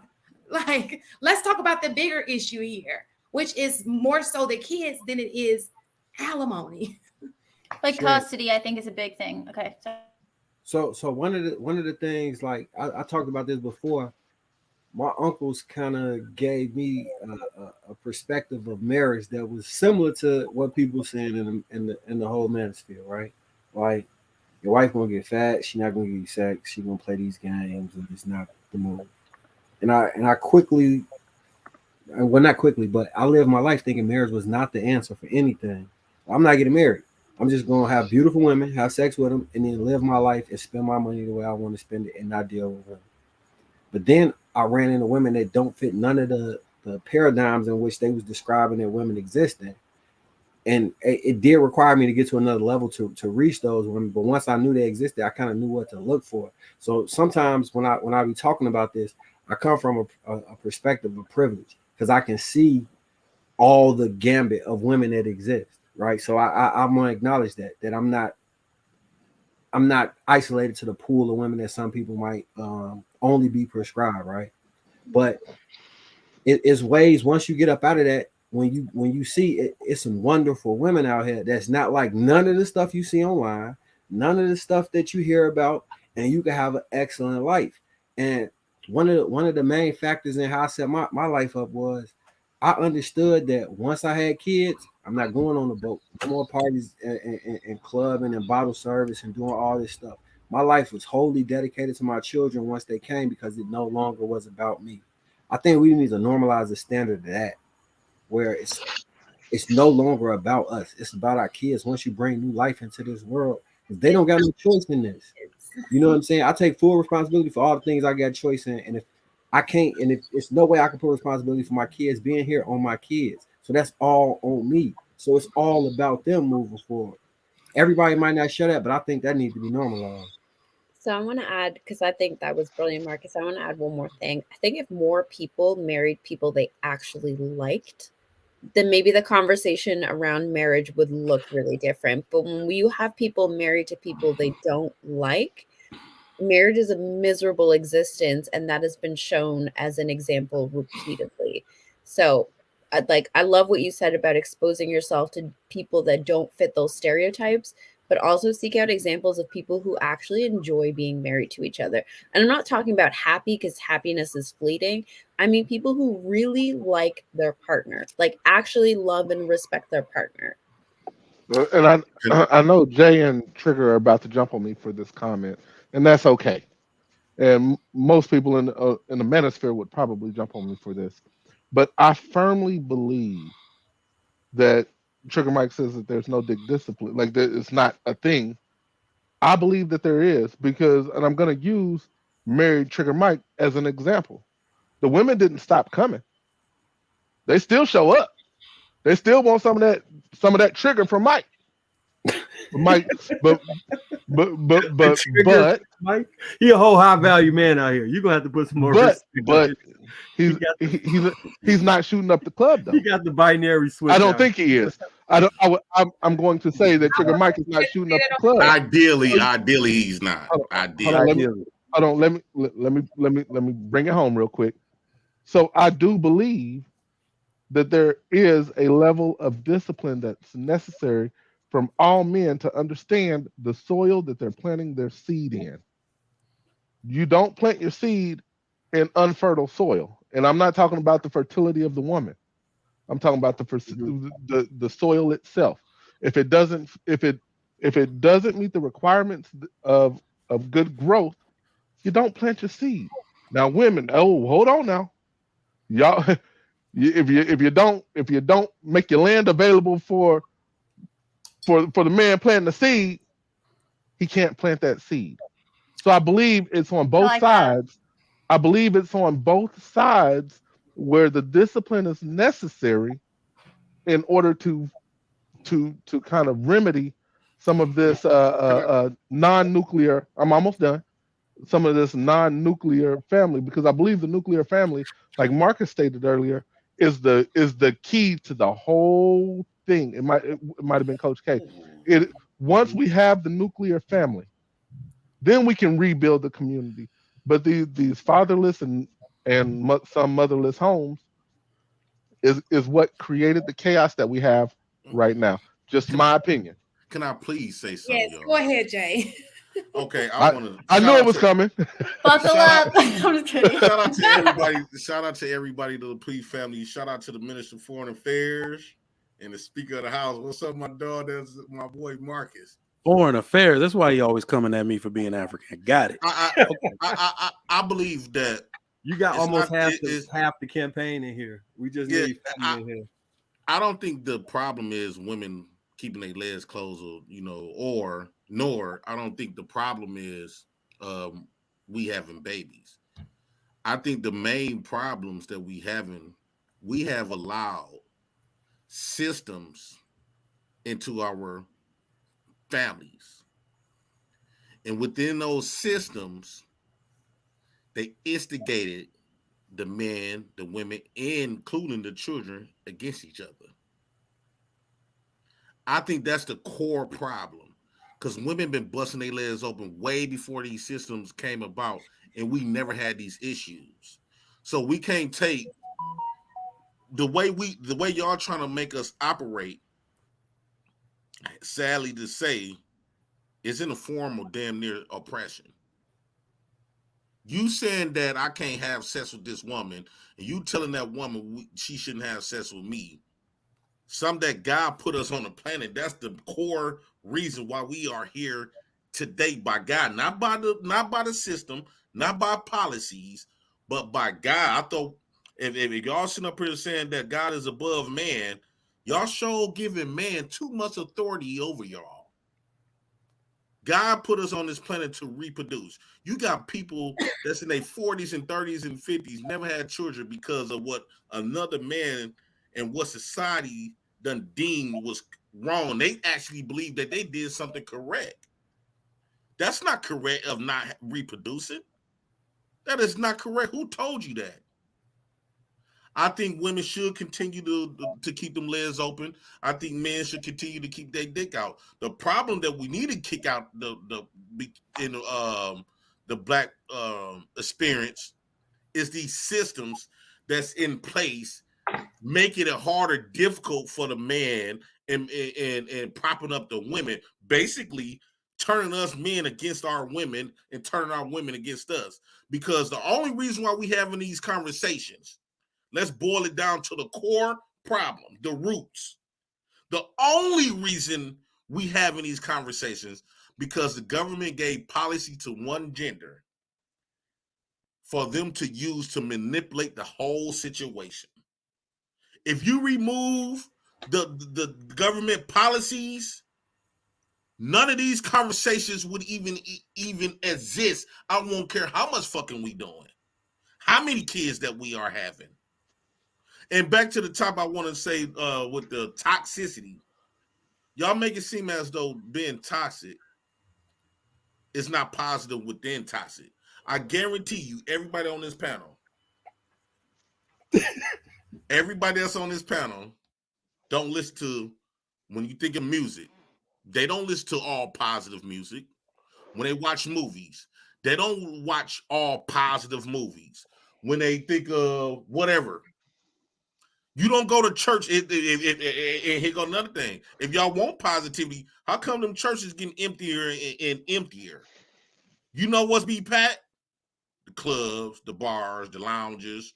You know what people mainly listen to? Not gospel music, because I guarantee you, we might listen to gospel music on Sunday when we cleaning up. But come Monday all the way through Saturday, you listen to Back That Ass Up. And you twerking, even if you in the room by yourself. All of these women and all of these people on here done listen to some toxic music and watch some toxic episodes. You might watch First 48. They're not Locked denying Up. it. They're not denying it. You know what? But here go the thing. Boys in the I'm just Hood. letting him get his point out. Boys in the Hood, Menace to Society. Y'all don't sit up here and watch the preachers shows that come on. Now they got preachers that's preaching on the internet. And I guarantee you, out of 100% of people, 80% of people is not watching that junk. They watching the stuff that will be deemed as toxic. So what I believe that the reason why we're attracted to the toxicity, I've always believed that we operate like a battery. You got your positive and you need your negative. Your positive stuff is every blue moon, you know, that make you feel good. You want to reward and stuff. I'm not saying being totally pessimistic. I'm not saying any of that. But you know, you got your positive stuff and all this other type of stuff. But also, you need your negative, the negative stuff that happened to me out of my life. The positive stuff that happened to me, those are my rewards. Those are my blessings. Those are my prosperities. The negative stuff that happened to me out of my life brought me character, brought me wisdom, helped me to understand knowledge, and gave me a personality, and gave me strength to appreciate the positive prosperities that God going to bless as a reward. So all of it, can't nobody just be straight 100% positive. A lot of y'all might think y'all positive and you not, just by the music and the movies that you endure, your favorite television show, your favorite music, or whatever. If you see it walking down the street, you see it fight down the street, I guarantee you're not just gonna keep driving. A lot of people gonna pull over and look because it's entertainment. If you watch boxing, that's damn near the same thing. Go ahead. So Go ahead. So I agree with you. I think there needs to be balance. And I think when we were talking about the toxicity, it was more so to acknowledge that things are out of balance. There isn't as much positivity, and the negativity far, far outweighs the positivity. So I love the battery analogy. Kudos to you. I'm going to borrow that. So I'm giving you your shout out now. But I want to go back to what you said earlier. I don't know how you could have the conversation about God put us on this earth to procreate when it's the same God that said to do it within the confines of marriage. And the system that existed before is that if you had a child out of wedlock, that woman and that child would be forever shamed because of that. Like, those were the social repercussions to both. There was shame for the man for having a bastard child, which is what they were called. And there was shame for the woman also for opening up her knees to a man that was not her husband. So don't know why you're making this conversation of just like, you know, I'm glad you stated that. I'm glad you stated that. Let me first start off by saying this. I know a lot of times when we having this conversation, we revert back to Christianity and the Holy Bible, and we think, hold on, let me finish. We think that the Holy Bible is the end all be all answers to life. What I believe, God worked through me and gave us answers through our essence, our nature. When I'm quite sure every man that you done been with sexually, it wasn't a force. Somehow you got turned on. And it wasn't that Bible that turned you on. It was something in your nature what got you moist.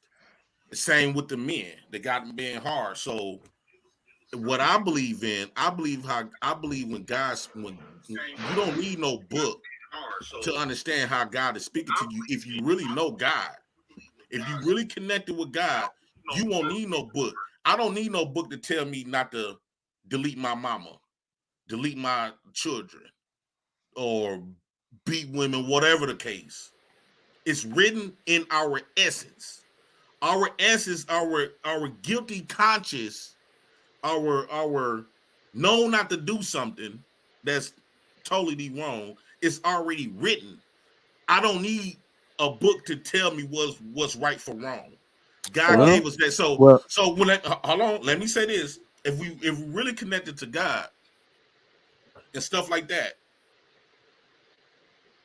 if I didn't make my body operate that it operates, and nor do you, and can't no book tell us the difference. So if I'm seeing a woman, if I see you down the street, and I'm walking down the street, we get a connection. That connection didn't come from that book. You know where that connection came from God. Because I done walked past a million other women before I got to you. But somehow I stopped at you and you stopped at me because you done been through 3 million men before me. And we had a connection, we had a vibe. And that vibe don't just come by reading no damn book. So I hear you, right? And I'm not Christian, so I don't believe in the Bible. I have a different faith. So where did you get this? Where did you get this concept? I'm Muslim system from? Because that's just a belief. It's not a fact. Agreed. Beliefs, we construe beliefs and facts. Let me just get this out, right? Because I was respectful when you were speaking. Go ahead. So I'm Muslim, so that's my belief system. I follow the Quran. But if we're going to go to nature, right? If we're going to talk about nature, there are even animals, right? Animals who only follow their base instinct that still have lifelong partnerships. They pair up with a mate, and for the rest of their lives, it's not every animal that's out here procreating with the same, like just whatever that they can stick it in, right? So if we're going to talk about nature and the way that bodies function and the natural essence of a human being, are we forgetting the fact that like we were created with reason, that we were created with rationality, that we were created with free will, that we were created with decision? Animals don't have that. And yet some of them will still procreate with only one partner that they've committed to. So I somewhat disagree with you because let me add, JP. Hold on, one trigger, Mike. Please let me get this out. Hold on, y'all gotta let her finish her point. Hold on, let her finish her point. All right, make it snappy though, so we can like get this flowing. You know what I mean? Inez wasn't done. Were you? Inez, hold on, let me. Yeah. Go ahead. I think she was finished. I think she was. Inez, go ahead. Inez, go ahead. I'm sorry. I just want to say, I think that's kind of JP. You gotta let her finish. She doesn't finish. Oh, she said she was just finished. Yeah, Marcus, she said she was done. I'm Oh, my done. fault. All right, go ahead. And, Damn, Boy. Marcus. No, I was kidding. No, Go but ahead, I think sometimes that could be incorrect. Like every time you a dog sniff everybody ass and hump. What about anything that's food? moving. But I want to say this. Okay, let me get it. Most people in marriages, including everybody that's married, Trigger Mike, anybody, can't no married person ever come on here and tell me that another woman or a man didn't turn them on. Oh God. All right. So Can't to nobody. that point, let me get this out because I'm gonna bring this all together for you. And I want to go. That's your nature to get turned on by other people. JP, you have heard me say on numerous occasions that you're not wrong. Everything you're talking about is what we call temptation. We all understand temptation very well in reference to biology. But man, in every single good book, because everybody doesn't even read the Bible, follow the Quran, whatever, what have you. Not everybody does. So even the divine, we made something more, what is it called? Human, that still follows this doctrine. We created civilization to tame down our temptation. Even man did that without the men who didn't even believe in the Bible. I want to tell you why. All these habits that you say people should have and give in to their temptation leads to suffering. Children suffering. Now, let me tell you why civilization was created and why people put together the order of family in which we see it work or supposed to work today. When there is civilization, children prosper. When you give in to your temptation, children suffer. Period. They put together civilization because after you done humping on every woman, who's going to take care of the kids? Did we ever think about that? I just want to ask a question. The women, that's what's going on now. Can I drop a stat real quick and then after whatever? I just want to ask one simple question to Trigger Mike. If we supposed to just have a few kids, one woman, well, how come God gave us men 3 million sperm every time we ejaculate? That's one. Two, how come we can still have babies? Let's say if I'm married to They try that many times to get it right. Let's say I'm married to Shan, right? Why don't you eat a bunch of food? Like I'm married to Shan. She stopped having babies, geriatric pregnancy at 40. So she stopped having babies, but I'm still able to have babies to the day I die. Did that come from God or did it come from somebody ideologies? That concept that y'all talking about. Let me just in line. God gave me this opportunity. Y'all go ahead. Let me just say this to him real quick. Oh, Trigger Mike. God gave you 3 million sperm for the alphas to use. The man who can take care of that many kids can have that many. I think now I know I'm finna shut my mouth after this. Yeah. See, that's the problem. That's the problem because it's men. The problem is not the men having babies. It's men trying to put themselves more on a pedestal than other men. No, God made me and you equal. I don't care how much money in your bank account, Trigger Mike. God made my sperm. I can produce 3 million sperms just as well as you can. So that means you ain't no better than me. So I'm able to have 3 million kids. There is one caveat. We can produce the same children. Not saying anything about your children. I know you're an excellent father, but to the men out there, will those children be of the same quality, coming from the same family, to be the same product and productivity in society? Finances not don't your make children, quality. Not your children. But finances that's what I'm don't saying. make you quality. You know what's quality to me? When my poor dad, my dad was super poor. I'm not talking. He was on his deathbed. He was on his deathbed. I'm not talking about finances. I'm not talking about finances. Right. So if I'm we ain't talking about finances, what's general. quality to me is a family. My dad created 14 kids of his own. Wait, but what's family? Define that real quick. Family, like if I have a bunch of kids by you, those are my family. And when they have kids, those kids made me a grandparent. It continues so like on biology, after that. I guess. Yeah, so if I would have concentrated on more finances, if I concentrate on more finances, if I'm on my deathbed, I don't got no children, probably like 1 or 2 children, and they probably got 1 grandkid. Okay, but I got a bank account. They say I got trillions of dollars. I'm finna be dead. I don't give a damn about where that money go. But like when my dad was on his deathbed, he didn't have no money, but he had a large family. The love and the support that he died with love in his heart because he got 14 kids, hundreds of grandkids. He passed down a legacy, and y'all consume legacy got to be finances and resources. To me, my legacy is my children, my grandbabies. So, Okay, so let Enos go. Then I think Coach K has something. I had something to say. Let's go in order. Please don't go out of time. You can skip me.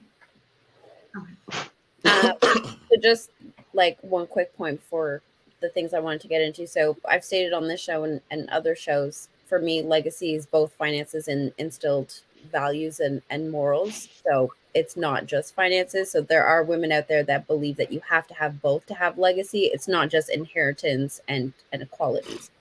But just like quick on science. So a couple things, because I hear these talking points in the manosphere all the time.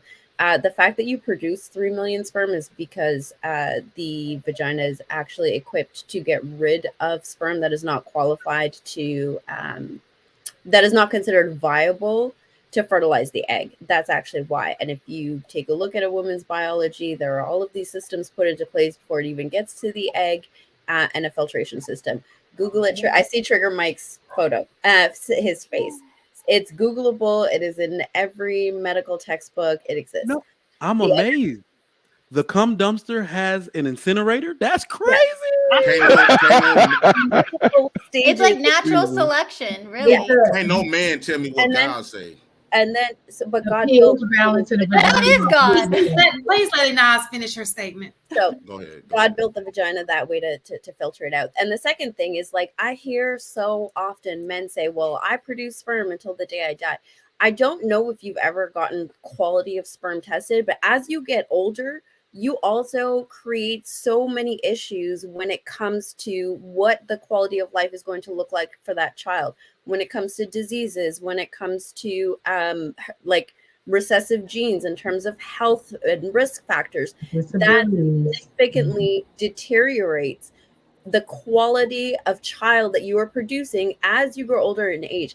And then if you factor in the fact that you are not actually taking care of yourself, if you're not eating healthy, if you're not staying active, if all of that stuff is not happening, that then further diminishes. So if we're going to talk about science, right, and talk about what male reproductive systems look like, let's talk about science in total. Like, there's no, men are not just like this infinite forever producing perfect children from the day that they hit puberty until the day that they pass on. It's genetically impossible. I think that's false because my sister got 2 babies by an old Fact man. check. You know, very healthy. But I also know men that's young is producing those unhealthy babies. Let me this is not Fight Club, guys. Baby. He You guys, not Fight Club, and No, y'all know we're he not- not even Fight Club. And come on, don't do that. Oh no, I ain't trying to. But I do Are you know kidding me? Talking young over each people other. producing Fight unhealthy No, he's not. babies. listen, I see what she's saying because as an educator, when you got that kid who's not that, I mean, I hate to say it right. Usually the parents are a little older, Not and you're always. like a lot of times. So the thing about it is, I think that when we think we have children, it's like all children are, but you look, people know when they look into their household, if their kid is, the thing about education is we don't put it on Front Street, like your kid can't read or your kid can't, so there is a trend where those kids are slower learners than maybe the other kids. I disagree with that because it's young people that can have kids can produce slow children. Oh, for sure, but their parents have been old. And like with my nieces and trickles. nephews, I got 2 nieces and nephews, daddy in their 60s. And Wait. they far from slow. I bet you by the time they JP. get your age, they be way more brighter. So You're doing what the women that do. type of stuff that JP. these people comes up with is JP, not you're true. doing what the women do. But- I got a cousin that you like. Come Yeah. on, though. No, but Listen, JP, if I told you that you have a greater chance of having your child be a, I guess, on pace learner or whatever, and if you follow XYZ, your child has a 90% chance they will be good learner, what would you do? I would go off what God tell me, and that's my problem is man always trying to tell us You just what's said, what. you just said God doesn't know. No, what I'm saying is y'all want me to believe what some man that y'all do not even know. Y'all never even research the people who put this stuff in books. Y'all didn't even investigate the source that y'all reciting this stuff from. Y'all don't even know they were drunks. Y'all don't even know that if they were liars. All y'all know they had wrote something, put something in a book, and you indoctrinated everything and made it your belief. And now you trying to push it like it's a fact. Well, and from what I have experienced, I see a lot of young people producing kids that were slow. A lots of them. So let me just say this. What about the women and men that can't even have kids? But JP, can you just listen really quick? Even if let's just take science out of it, right? Since you don't believe in science or the Bible or anything, right? No, I believe in science. I'm weary who it come from. If we just look Not at the white science. if we just look at nature in general, the older something gets, right? The older something gets, it gets closer to death, right? It decays. It loses its quality, right? Just in general, right? So if we look at that process, then we're nature, we're humans, we age, we get older, then why wouldn't it make sense to think that even your sperm, if a woman's egg decrease in value, her eggs get worse, then why wouldn't you not think that as you get older, your sperm also decrease in its, quality, vitality, and everything? Because because that's not a fact. And what I'm saying is it's older everything people. ages except for sperm. Right. That's why I just because if God didn't, what I'm saying is people trying to contradict God. Like y'all trying to put your own twist on something and how God created something. Let me say this, because we know of older women who also have kids, and we're not saying they should even be doing that as well. But let me just say this: if you want to put God, I do believe that most bad deeds come with a consequence. Okay, and so when you're talking about having sex with people, now you're talking about, well, how do you get STDs? How do you get STIs? That comes with having multiple sex partners, right? Women go to the gynecologist every year to see what's going on with that vajayjay. Why? Because if she's had multiple sex partners, her chances increase of having cervical cancer, uterine cancer, and all these other types of cancers of the reproductive system. So yes, it may not look like God stopping you, like, no, you can't do that. But there are other things that are put into place to say, you probably shouldn't do that. It's not meant for that. Would you agree that STDs and stuff was man-made, and also condom have a birth date? What was we doing before condoms and can we get this back on track, Shannon? Was man-made. So man-made diseases. Because one thing a woman can tell you, because you don't have a vagina.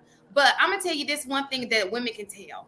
A woman can tell by her pH balance, by the way her vagina, if you have stuck it in another woman. Women, y'all think women's vaginas agree with each other. It's like territorial, It's like, wait a minute.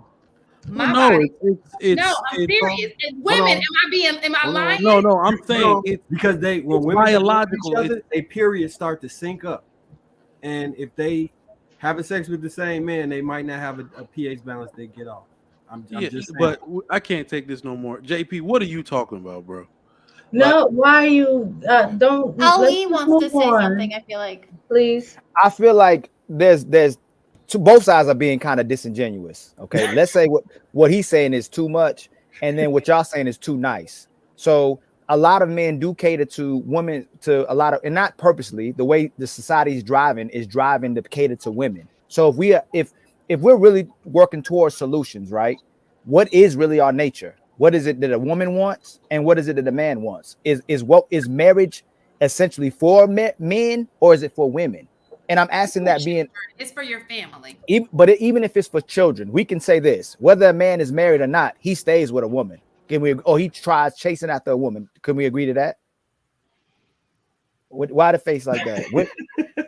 Y'all don't.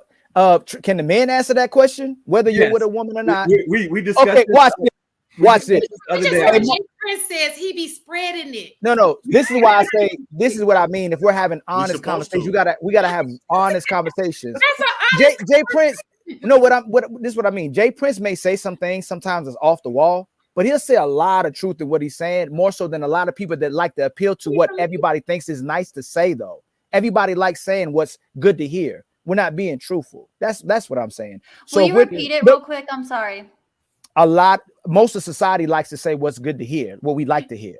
No, but it's mostly the original question is what is really our nature? What is it that men? Was marriage? Who did you say you asked? Who yes, is marriage essentially really for women, or is it to protect women, or is it for men? Is it really for men? Because men can continue his lineage without marriage.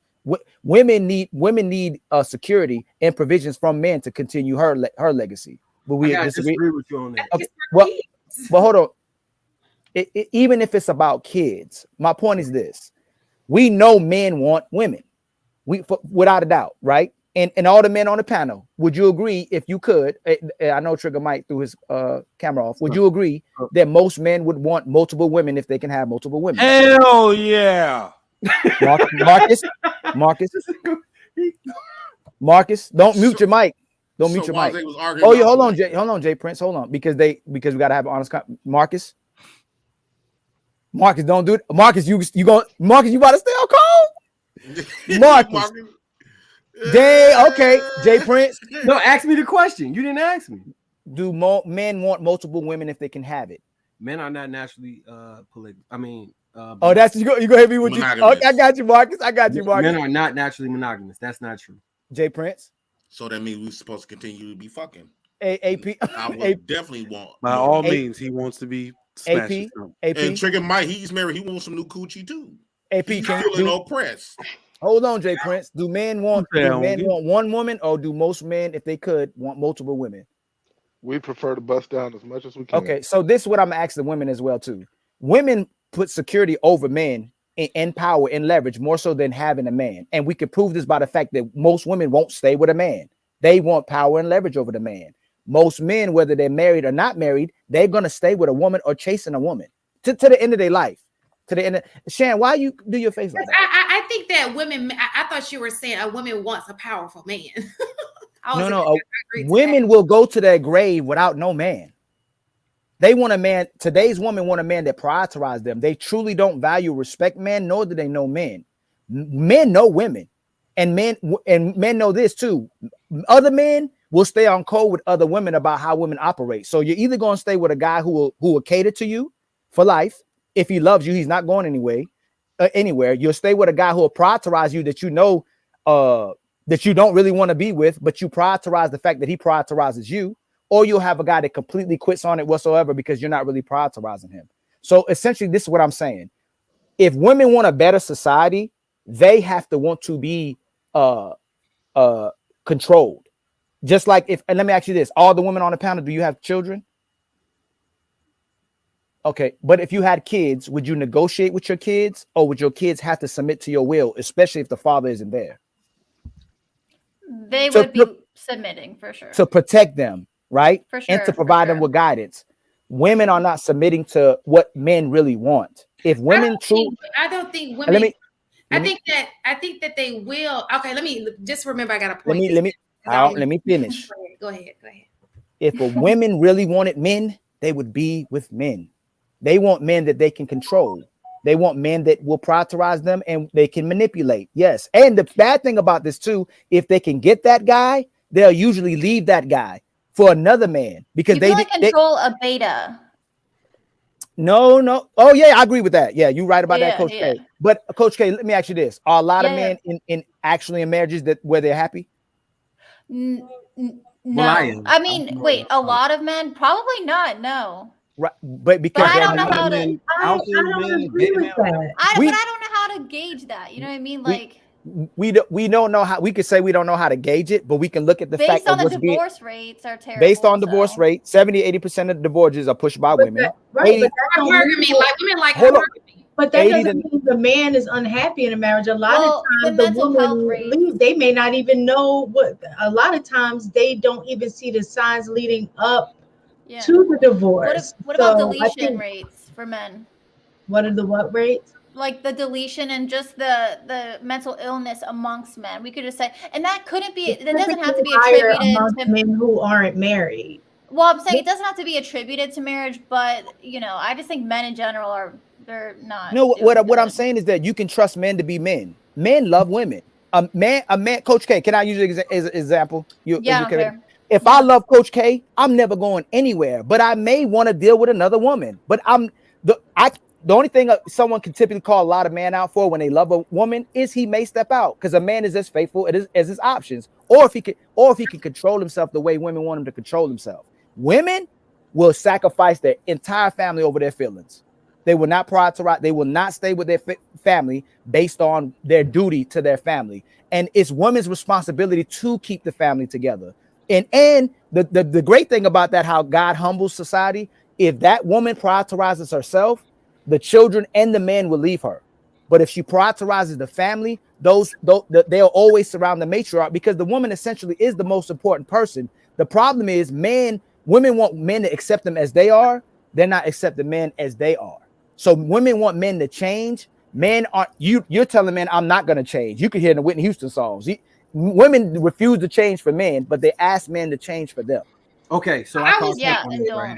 I think that women definitely change for the man that they want. That's my whole Exactly. spiel. If you are a desired man, that woman. The problem is there's not a lot of desired men. So if a woman is not changing for you, she's not desired. Yo, I disagree. Yeah, Listen to what we're having an honest conversation. I believe this. So let me just say this: a woman, if she really wants a man, she is going to. When I say desire, it doesn't mean desire to everybody. I'm talking about to her. If she really wants a man, to know a woman wants you, she's gonna go bend over. At least a black one, she's gonna bend over backwards for you. You ask Jay Prince. You ask Jay Prince what a family is. What is a man? What does a man really want? What does a man really want? Oh yeah, what is a man? So the men that women desire are typically who most women desire. Right. And those men are more susceptible to dealing with other women, and women try to control that man. One, or if they can't control him, today's women date down because he has too many options and he's too powerful. So they'll deal with a man they don't really want to be with, and then they end up leaving or cheating on him, or settle for him and miserable in these relationships. Most people. The question was, all I said was, for the man she desires, I don't care who she settled for. I'm talking about the man she truly desires, whoever that is.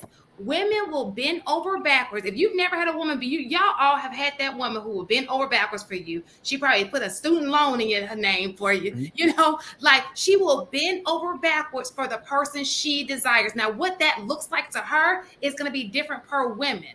Because what I find to be desirable is totally different what mistaken finds to be desirable, and totally different from Inaz. But most women, I can't say all because it's not absolute, but most women, if they desire a man, she is going to go adjustment. Chan, mistaken. How do I pronounce your name? Inaz. Coach K. Will guys do anything in their power, typically, most guys, to get sex? For sure. Yeah. For sure, right? Yeah, and will they that as a young girl? And will they, especially great guys? I mean, great women who know men and know how to finesse men, right? Excuse me, men. Great woman. Excuse me. Oh no, watch. No, especially a very intelligent man, right? Soon as he gets sex, what do a lot of men that are like that do? Leave. They leave, right? Are there women? Are great women, and when I say great, I mean very intelligent women who know how to manipulate men, who know what to say to men, know how to get those men and get those men to commit to them and marry them, and can switch as well too. They can, yeah, for sure. That's all I'm saying. There's a lot of women who will do everything we ask them until they get to a place where they thought that. Because hold on real quick, family. A lot of women before we get in relationships will bend over backwards. There's a lot of men who on this panel know this. A lot of women will do anything you want when they like you. They'll do cartwheels, backflips, the whole nine. Soon as they get married to you, they want you to switch up and prioritize them. And y'all know that's true. And then the guy goes, okay, I'm a man. I shouldn't quit on my family. I'm going to submit to this situation as well too, because a man has to serve his family. But a lot of men typically end up very unhappy because they start prioritizing the woman over the woman prioritizing him. And he starts jumping over loops, obstacles to make her happy when he was supposed to be the one and the woman was supposed to keep doing what she was doing when she got him. Maybe guys have post nut clarity and women have post marriage clarity. I like that. Everyone say it. React to it. That's beautiful stated. That's beautiful stated. But the truth Ali, is, this is my whole thing, bro. We talk about this all day long, every day. I truly don't believe that men use their power correctly. I think this is a misyielding or wielding of power. If you have the power to make women submit to you, if you have the power to make women get aroused and open their body up to you, if you have the power to make women, like she said, put student loans. When I was in college, bro, my ex, when I was in college, went and got a Benz and a job just so I could have things she thought I wanted, and I didn't have to do nothing else because I was hooping and she just wanted me to focus on that. I have over the span of my life witnessed women sacrifice everything trying to give me what I wanted. That's why I know for a fact that you want them, huh? Yeah, I definitely wanted them at the time. At the time. Can I say something? Yeah. Hold on, Jay Prince. Hold on. This is me and Marcus time. Hold on. Yeah, let's go. Come on. Why'd you want him at the time and you ain't marry him? I was in love with him. I was a no, don't do that. No, I'm telling you. You asked me a question, I'm gonna answer. All right, I was a serial cheater and a finessing liar, right? So this is where my whole philosophy on telling women the truth came from. I was like, shit, I'm not gonna directly lie, I'm just gonna omit the truth. And eventually that shit ran its course because I was overdosing with that shit. I'm playing D1, number one team in the nation, got all these women, and it was like clockwork. And I was immature, and the nature level I was at had me just exercising every option with no honesty in it. That's why I got to the point now that I learned from my mistakes, and I'm like, I'm not lying to women. I'm gonna keep it real with them and get them an option and a choice. And the reason, and I don't blame her. If I was her, I would have left a long time ago to keep it 100 because I wasn't right. The man that I became is a benefit from that situation. You see what I'm saying? Were you that has nothing to do with her. That was all my fault, bro. No, were you not right? Or is society raising us for you not to embrace your manhood and she can embrace her womanhood? I didn't embrace my manhood because I was lying. No, I'm saying, but okay, watch this. I'm gonna use the ladies again. When y'all tell me the truth. And this is my whole life, right? Tell me the truth and let me choose, right? That's what y'all biggest thing when something comes up. Tell me the truth and let me choose, right? Misogynistic, narcissist, toxic masculinity, and who hurt you. Soon after that, you go choose the liar. Then the liar baits and switches you. The liar will get sex. I know how to finesse women to get sex every single day. Marcus knows how to finesse women and get sex every single day. Trigger, AP, J Prince. Most men, when they tell the truth, the woman will choose the liar. She wants to choose the guy. She wants to hear. Hold on, Marcus, family. Hold on, family. Hold on. Let me address him, please, because we. All right, go ahead, Marcus. So look. But you didn't even let the ladies answer the question. This honest God truth. If a man, hold on, Marcus. We gonna come, Marcus. As soon as they answer, come back to you. But the men that women desire, right? Those guys have different options than the men they don't desire. Can we agree to that? No, you said that the initial question was, if a man tells a woman the truth, she'll leave him and then go for the liar. Yes. But what I'm saying is, she left. She initially left because she didn't want to be in that situation. If somebody lied, promising a situation that she wanted, is not like she made the choice intentionally to be with that person. She left the honest situation because you gave her choice. The one that lied to her didn't really give her a choice. You know what I'm saying? There's a difference. So hold on. There's a difference. There's a total difference with that. When you say, I'm gonna be honest, I want to see other women, or I believe in polygamy or whatever. You're honest, and you should be. That leaves it on the woman to say, I think I can rock with this, or I can't, or not.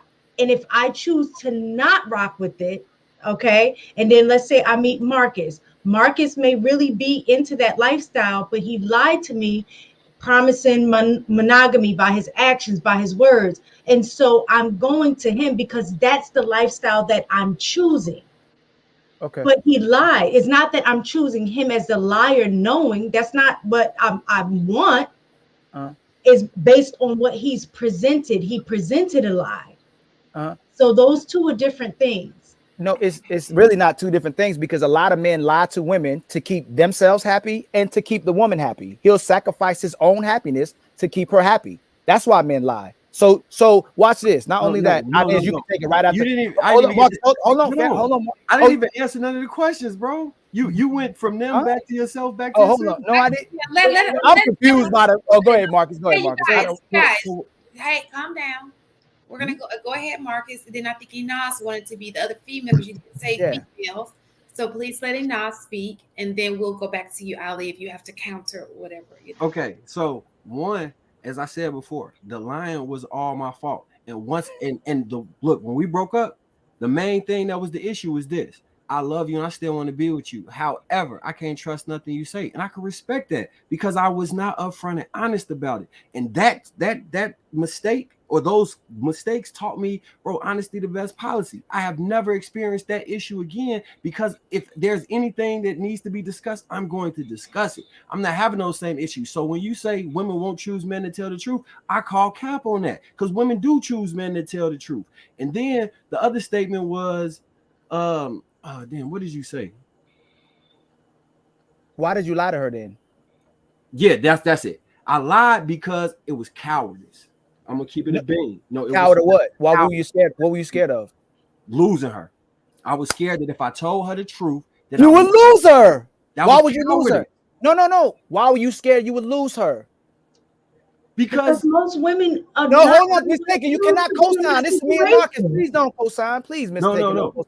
Why were you scared of losing her, Marcus? Telling her the truth. Because the social construct and men before me had told me what I needed to do in order to get women, and the stuff they told me was incorrect, similar to the stuff men be telling people on here sometimes. It's incorrect and it's not gonna work.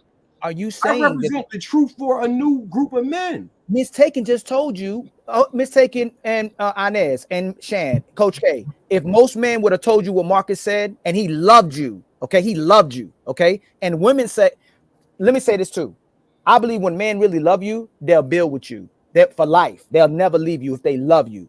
If women really love a man, she will accept this truth and stay loyal to that man. She will not go to another man and truthfully accept him telling the truth, right? Shan, Mistaken, Inez, and Coach K. If Marcus told you the truth that he want to be with multiple women for the most part, you ladies yourself and most general women, would they accept that? Not if I'm looking to be in a monogamous marriage. No. If that's my goal, then I wouldn't. He wouldn't be in alignment with what my goal is. Can I please say something? But he's a man. So he's a man that cares about. He's a man that cares about family. He's a man that cares about children. He's a man who believes in progress. He's a man that cares about community. He wanted to tell her the truth, but he was afraid of losing her to the truth. And essentially, he lost her because he didn't tell her the truth. But who's to say when he told her the truth, he would have still lost her then? And he wanted to, in between that time, show her who he was. No, you can't say, Marcus, you don't know. Hold on. I don't think I would have lost her. If that is the case, and he's going to have the same result, then why not be honest to begin with? If he's going to lie, if he lies to get what he wants, and she finds out anyway, he's gonna lose her. So why not be upfront to give her the option, give her the choice to even say whether or not I want to be in this situation. Using my situation, which I have said it before, when I first met my husband, I wanted a relationship with him. And he told me he wasn't ready to be in a committed relationship right now. I don't want to be a girlfriend. He was upfront and honest. He's like, I rock with you. I like the time that we spend together, but I'm not ready to be in a relationship right now. I couldn't do anything but respect that, because he gave me the option to say whether I'm going to continue to rock with him, knowing that I'm not going to have the boyfriend-girlfriend relationship that I wanted, versus lying to me, making me think that I'm going to have that. I felt It's like we I moved, we had kind of have power in honest, that relationship. we I moved the was goal. good. We One kind of second. moved the goalposts. Honest, I hope you address what I'm saying. Yeah, Just staying I within will. two people really loving each other. One person is both say let's tell each other the truth, but a person is getting left that has different options than the other men, but he's telling the truth and he gets left. We're not talking about what he told you to I hear you. still be engaged with you. Go ahead, Miss Honest. I'm sorry. Inaz, no problem. Enos, I'm so sorry. I'm gonna get it right though. You're fine. You're fine. So my perspective on this is just slightly different. Again, growing up Muslim, where polygamy is very much so allowed. No woman has any right to stop a man from being in a polygamous relationship. However, him choosing that for himself does not obligate her participating in that, right? And the other thing that we're taught in terms of vetting and choosing partnership, love isn't enough. Yes, love is an important factor to marriage, but love is not enough for a lifelong commitment with somebody. So it does not matter how much somebody loves you, if that is the only thing that is going to sustain your relationship. There has to be shared goals. There has to be shared Honesty. purpose. There has to Why be you not? Oh, go ahead, Honest. like there has to be all of these. Thank you. There has to be all of these things into place. So if Marcus and Mistaken, and sorry Mistaken, I know you're married, so we're just kind of going with the example. But if they were to partner up and Mistaken was like, look, like I don't want to stop you from being polygamous. I just don't want to choose that for myself. I would rather choose somebody that only wants to be with one woman, right? I think that's really important because what happens if she gets into that marriage and decides I'm not actually equipped to handle this? Then we blame her for choosing herself or leaving that marriage. So why not? Because he's not her husband. She's not obligated to stay with him just because she loves him. Why not allow her to make that exit before entering the marriage, before having children, making that intelligent, rational, logical decision in the first place? And then also allowing Marcus the time, the resources, the availability to go seek out a woman that is. Like all the time we hear about how many options men have. Why not continue to exercise your options until you find women that are looking for that dynamic? Because they exist. Can I Right? please say Trigger something to the Mike room? and I like go back and Let forth. me respond real quick, Jay Prince, and you got after me. Yeah, let me It's just finish. funny. Oh, go ahead. I apologize.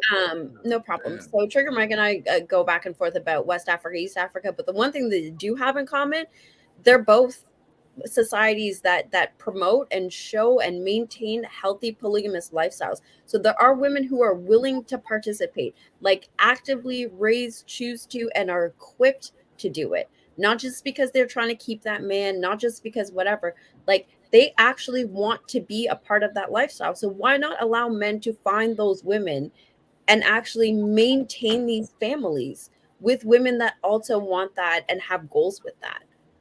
I believe, with all due respect for you, Mistaken, and you kind of moved the goalpost respectfully, not like as a shot or nothing like that. And I'm saying this because How? because we shame men, we shame men for this lifestyle, not you in general, not y'all in general. And for the most point, even if you look at the chat, most men are shamed for that. Y'all want to be polygamous, y'all want to stick your thing and everything. That's what's happened, right? But in this retrospect, we have a culture where we can't slut shame.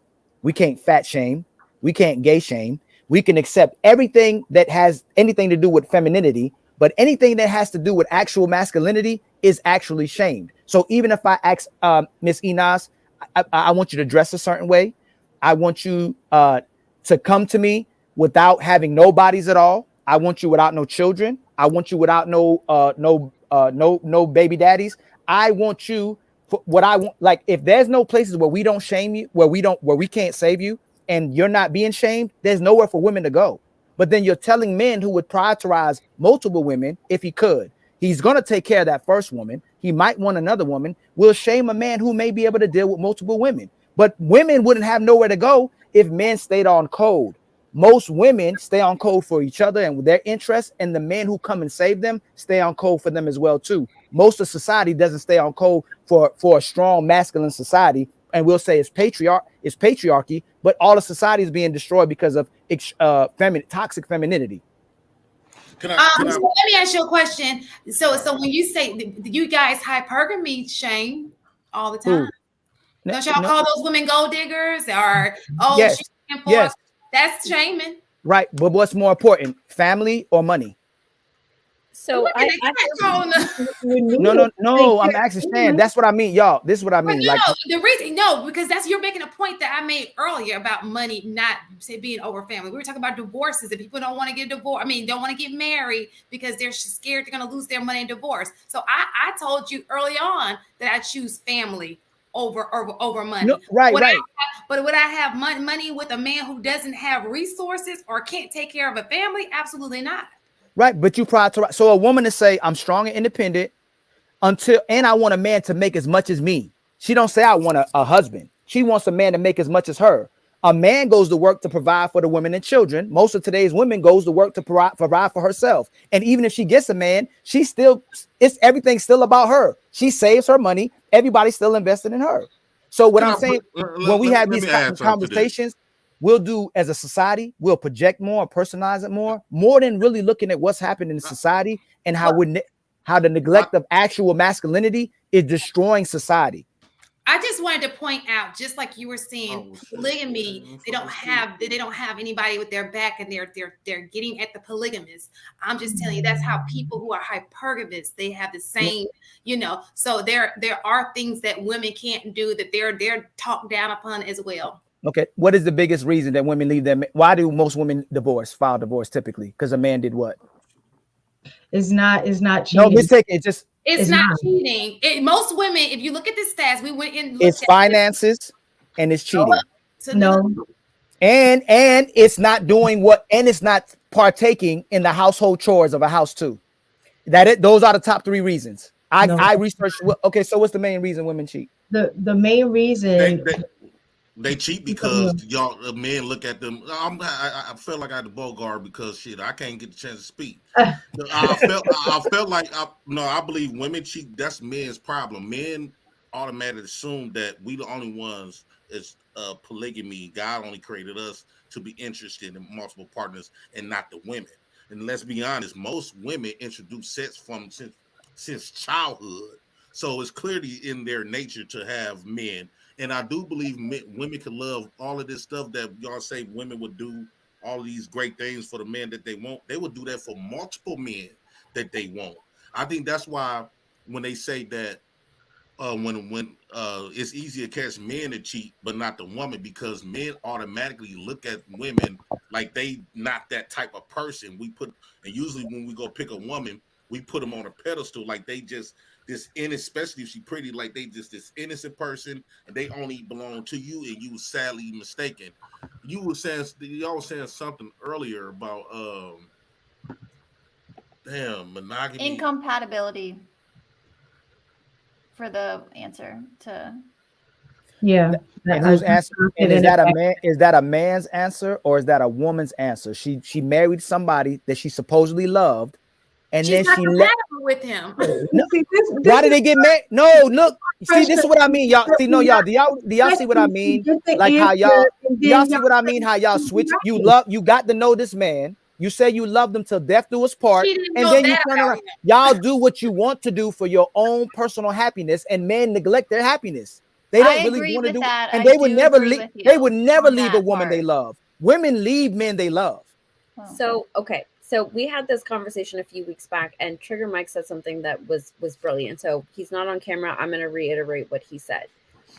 Men don't physically leave, but men check out with their presence, right? So he talked about how in his marriage, he shows up entirely. Not only are his resources there, not only is his body there, but he is, yes, Marcus too. I'm going to include you. But these men show up, are present, and are active in their households. The thing that a lot of women experience is a man gets comfortable, or to what Jay Prince was talking about earlier, starts becoming interested in something that's outside of the household, right? Whether he's engaged in it or not, right? And they check out. They're no longer that person within that marriage because they've gotten comfortable and things have become routine. Women don't want that. Women want consistency. The same way that women want resources in hypergamy, they also look for consistency. And if you are not consistent, even after you have gotten married, women, you can feel how you feel about it. I got to say this, Miss Inez. Go ahead, finish your point. No problem. Enas, I say Yes. Enas. We gonna get it right. We gonna start. We gonna do a show called Enas. We gonna get Enas right. Nas the rapper. Nas, can we call you Nas? Nas is my favorite rapper. Nas is Because there's a my Nas in the chat, favorite so I don't want to be mistaken with him. Okay. But like, this is really frustrating, right? And I can see like the two of you getting really worked up. You're asking women to answer from their perspective and then saying, no, you're wrong. Right. So it's either you're actually listening to have a productive conversation, or you're just using this to push your points, right? So like, we don't all have the same perspective. Shan, Mistaken, myself, Coach K, we disagree on things all the time. We don't always look at the same thing. And it's okay to say, I don't like what you said, but that is the experience that a lot of women are having. Hold on one second, Elcon. Let me respond to that. The thing is, I'm constantly hearing, like you had said something early, Enas. You had said something earlier that how men leave, love ain't everything. It sounds like you only talking about the benefit of women. Because let's keep it funky. Women don't got shit to offer. So what is the benefit for the man to stay there and be willing to sacrifice everything, money, resources, time? You talking about I got to be attentive. I got to do all of this to keep this woman. What does she got to do for us to be worthy of all of this wealth, time, energy, sacrifice my physical life for you? All of this, you don't got really shit to bring outside of sex and making babies. And you talk about women just leave because it shouldn't be about love. Incompatible. You get tired of love ain't gonna hold you anything. Well, men bringing way more shit to the table than women is. If you ain't bringing nothing to the table, how dare you talking about love don't do everything and you want men to do all of this stuff? Let's have a conversation. Because it sounds like it's always one side. It's always to benefit the woman, like you despise or some shit. Like you got all of this stuff to bring us. What is some stuff that will make a man that got all of these resources, got all of this love, got all of this willing to die for you and all this other stuff? What make you worthy of that? Can I just explain some of the things that I got out of this? Do you understand? But Marcus, you gonna break down eggs and old vagina. After I get done having sex with you, after I get done having all the kids that I'm gonna have with you, what else? I can clean my own damn house. I can read my own goddamn book. So what else you got to bring? You just sitting there pointless. Well, have sex with yourself since you can do it all. Can you put me in the queue?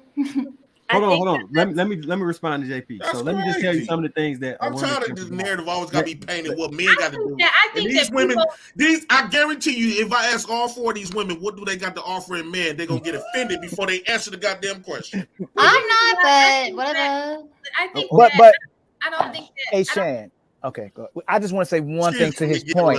Just one thing to his point. If the man y'all typically want is 100-0. He has his own money. He has his own car. He has his own house. He can cook. He can clean. He can protect himself. He can go get women at his disposal. What can a woman actually do? And I don't mean it like in a negative way.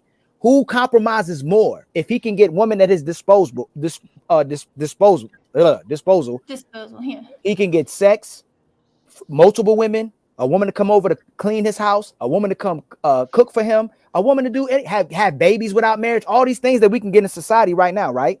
What can a woman that he commits to and marries to outside if they divorce and alimony in half, what can she do for him? Like your supervisor will ask you, Shan, like your supervisor will ask you. No, I just to add to that, Shan. No, we're not. Like your supervisor will ask you, why should I hire you outside of them other women? What make you better that than is the other question. women? Let her go, Jay Prince. That's the question. To answer his question, the women. Obviously, because when I researched every billionaire there was, they all were married. And if they divorced, they were married again.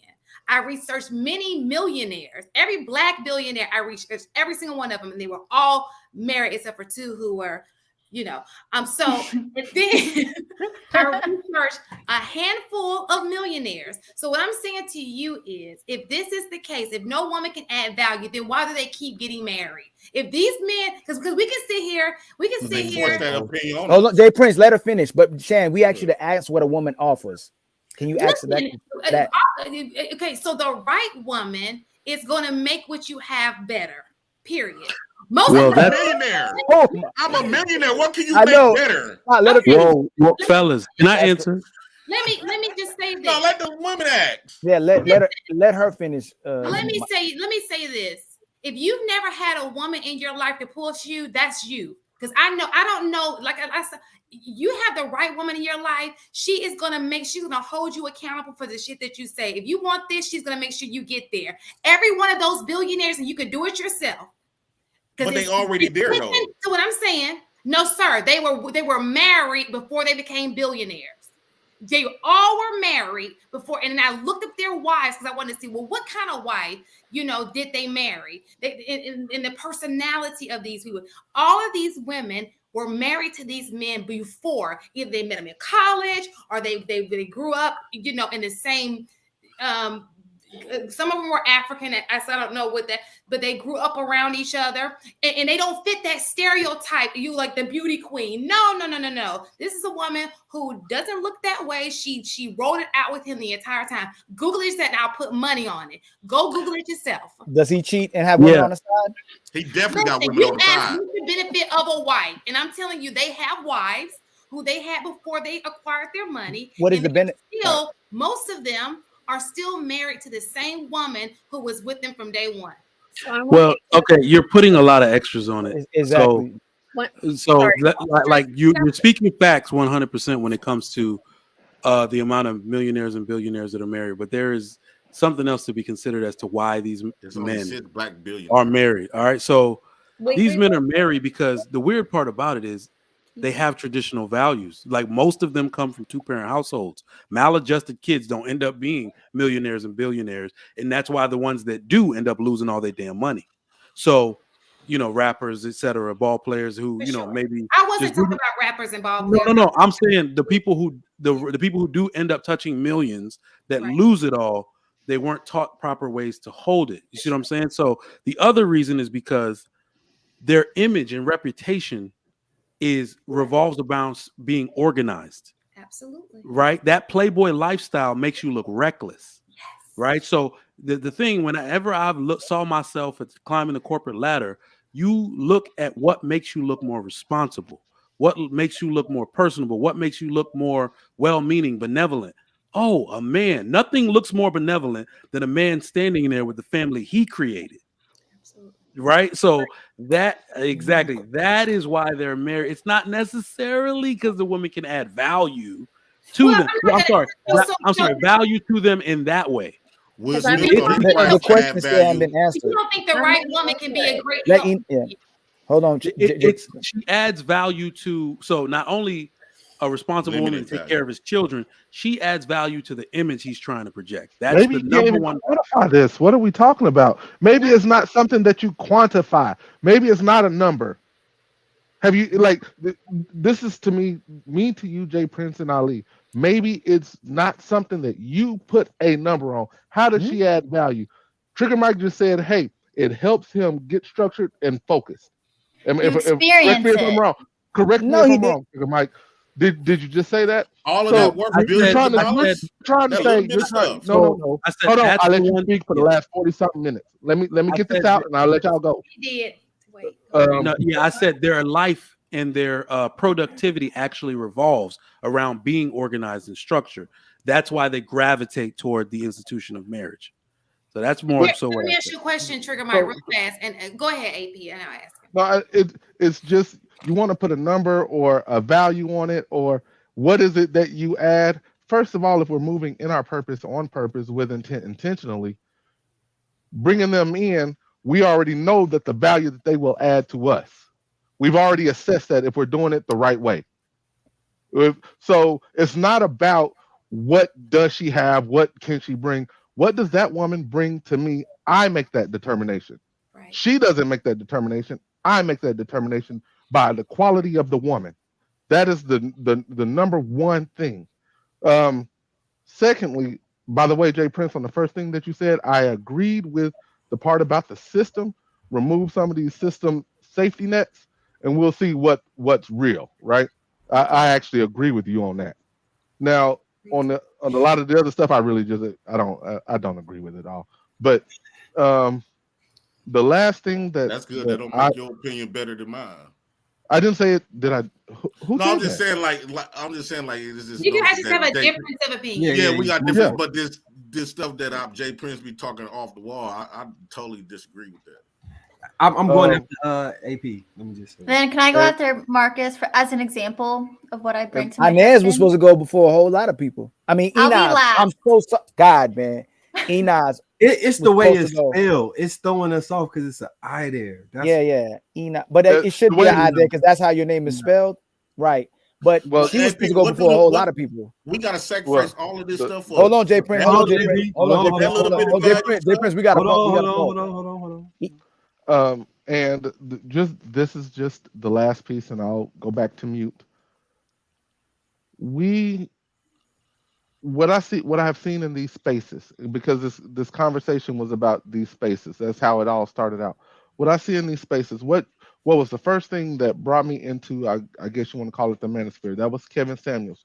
What did Kevin Samuels preach? Kevin Samuels, from the messages that I got prior to the men, because I didn't know anything about him until he was talking to the ladies. I don't know about his early stuff, right? But what he was about was women being realistic so that you can become a wife. That's what he spoke about. So I hear a lot of I don't want to say complaining, but a lot of this pointing at the women. That's coming from men. So if everything was the way we wanted it, who wants marriage more? If we're going to be honest about it, is it men or is it women? If we men did not give a damn about marriage, this entire conversation wouldn't take place. We know it. All the men on this panel know it. If we did not care, we wouldn't talk to y'all about it. We would continue on our way, continue to lie or tell you whatever we think you need to hear so we can bust you down and keep moving. That's the logical way we would approach it. But no, we want a mate. We, men. Why is that? That is like you ask her what brings her to the table. Why do we keep pushing for them to get right according to the way we want them right? Why do we push that? Because we could bust them down all day. Let's keep it 100. Right. Why do we push that? Can I give you no, I'm going to go on mute. I just wanted to leave that out there for us to speak a little bit. Quickly respond. No, hold on, because let Enos go. Then after Enos, we're going to read the super chats, and then we can go ahead. Go ahead, Enos. And then Marcus, then me. I love that y'all have mistaken me wrong. No, y'all can go ahead. But no, so right, Ali, like I think that's an important question. And I think it's a fair question, right? And I wish more women were able to answer that question. Here's the value that a woman brings. In terms of like the cooking and cleaning and all of that stuff, that's great that you can do that on your own. But if she can take that off your plate, especially as somebody who's a high earner, she's now increased your decisional capacity. You now have the ability to focus on the things that you need to focus on instead of the things that you have to focus on. You can continue to focus and progress in your career and earn even more money because you no longer have to worry about that. Yes, you can offset that, but there's still the decisional capacity. Who are you offsetting it to? Are you paying them on time? Are they doing it regularly? Are they not stealing your stuff? When she takes those tasks on, whether she's doing it herself or not, she's increasing your decisional capacity. And if you are a high earner, that is something that is incredibly crucial to what you do. The second thing that she does in terms of bringing value is if you've chosen that woman correctly, her character, her moral code, your shared values, your shared purpose will allow her to instill the character into your children that is worthy of you. Because if you're that person who's a high earner, let's face it, you're not available to be there all the time to instill all of those things in your children. That is her job, but it is still a reflection of you because you are the leader. right? Also, to what Trigger Mike was saying, there's the social representation of being able to maintain a family. Not only does that increase your possibilities of employment, but it also increases your opportunities of wealth. Not to mention, if you're talking about real legacy, we talk about legacy like it's living. If you're not maintaining legacy past just inheritance appropriately, your legacy dies with you, and that is not a legacy. You do not have people that can continue on the work that you've done if you have not chosen that woman appropriately. So if you're talking about what a woman brings to value past her vagina and her looks that, you know, we all have stated is deteriorates as she gets older, those are the things that are non-monetary that bring value into why men should choose marriage. We haven't gotten even touched at that point the fact that married men tend to live longer, tend to live healthier, and tend to be more productive after they get married as well. And so that is the value of we are happier than single men. I concur. Well said. It was on me next, right? Yeah, I agree with everything Nas said. And let me add some more things to that. So, if you're from a background similar to mine, it's going to be some trauma associated with growing up. Your wife can help you find peace so you can heal from some of that stuff.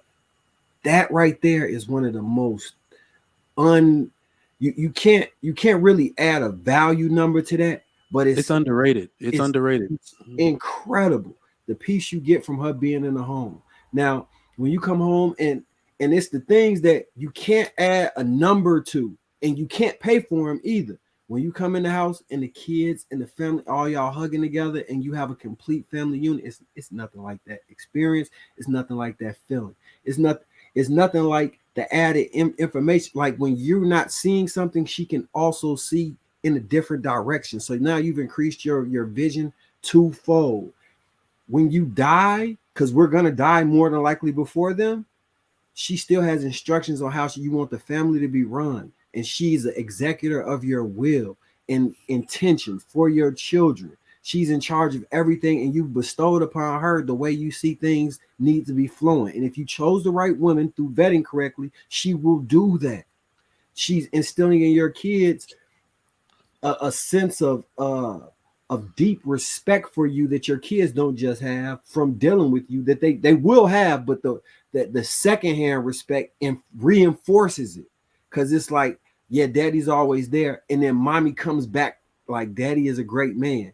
Your kids double look at you like a superhero. When you having a bad day and men are getting to the point where they hold things in, they depressed, and they almost, your wife can come in like a bright ray of sunshine and make that day better. It's things that you can't quantify on paper. You cannot write down and say, yeah, I need you to bring this to the table. That's not it. It's so much more. It's things that are tangible and intangible that they bring. But those intangibles, bro, it changed your perspective on life.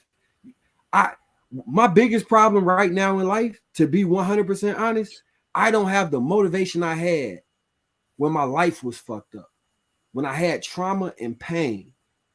Everything right now is so great that I'm like, oh, whatever. Don't nothing bother me. Y'all don't see me bother because I'd be like, well, can I ask you a question? And I can attribute that to me having a solid family structure, to me knowing I could get off. Anything can happen. I can go in there and see my wife and my kids playing on the bed. No more monkeys jumping on it, singing songs and enjoying things. My homie is dying right now. He just had a heart attack like 2 days ago. That tearing me apart. And I go in there and all I'm thinking is how thankful I am that I have my family and my health. Like, these are things you can't measure, but they are immeasurable. When we talk about them like they just sex and resource extractors, bro, it's so much more than that. Like, I'm gonna keep it a being, so much more than that. They provide so much more value than just sex and resource extraction. Yeah, and I wanted to add after Marcus, but go ahead, Ellie, real quick. Well, no, go ahead, real quick. A real quick question. Trigger Mike, AP Marcus. How many women would stay with men if that was the only value they provided her? How many women would stay But are with we the men? same though? Can we? No, don't do. No, please don't do. No, we're supposed to be equal. Okay. Shan, you I quickly don't did. understand the I question. Wait, If, yeah, will you explain it if again? Marcus, what all Wait, that Marcus just wait, described. one. Listen, I don't want to mute Yeah. and be rude, okay? Give me a second. I'm gonna let you answer. We're gonna answer your question, okay? But while he's pondering, let me just do these super chats, okay? And then he's gonna answer your question. Is that okay? Why talk? Go ahead, I Shan. tried to stop I'm you not even before bringing, you. but I'm not even bringing that to. It's okay. Listen, It's funny I tried when to a man's stop you passionate. before you But I asked didn't the even. question. I got you. But why say it like that? Huh? No, nothing, Shan. It's okay. No, I was trying to get it in and y'all talk over, and it's like I'm No, you don't trying have to ask me. It's okay. Anything you ask me, I would do. Anything any of the ladies ask me to do, I would do. Why say if that's okay? I would do it. Okay. It's like it's okay. I didn't mean anything by it. It's I not. know it's okay, Shan. I got you. It's okay. All right. So, Miss Aiken. Jason C, $5. Thank you for the contribution. Little Ba, $10. Shout out to the Lapeef Network for creating great content every day. And shout out to this panel for having a civil, respectful, intelligent discourse among men and women. Thank you. Machine, million Black men, only 4 million have kids. What? Nas, I don't know. Is that backwards? I was trying That to was find backwards. that in my head. It was Like, backwards. okay, I know I'm not that good at math, but I wasn't sure. Men hold each other accountable more than women because of our diversity of thought and or opinions. Women tend to be more hive-minded and less bold in their thought practices. Little Ba. Jay Prince was great as the running back for the Seattle Seahawks. I'm guessing he's just here so he doesn't get fined. Nice. Black lexicon. If you are honest with yourself, you can't lie.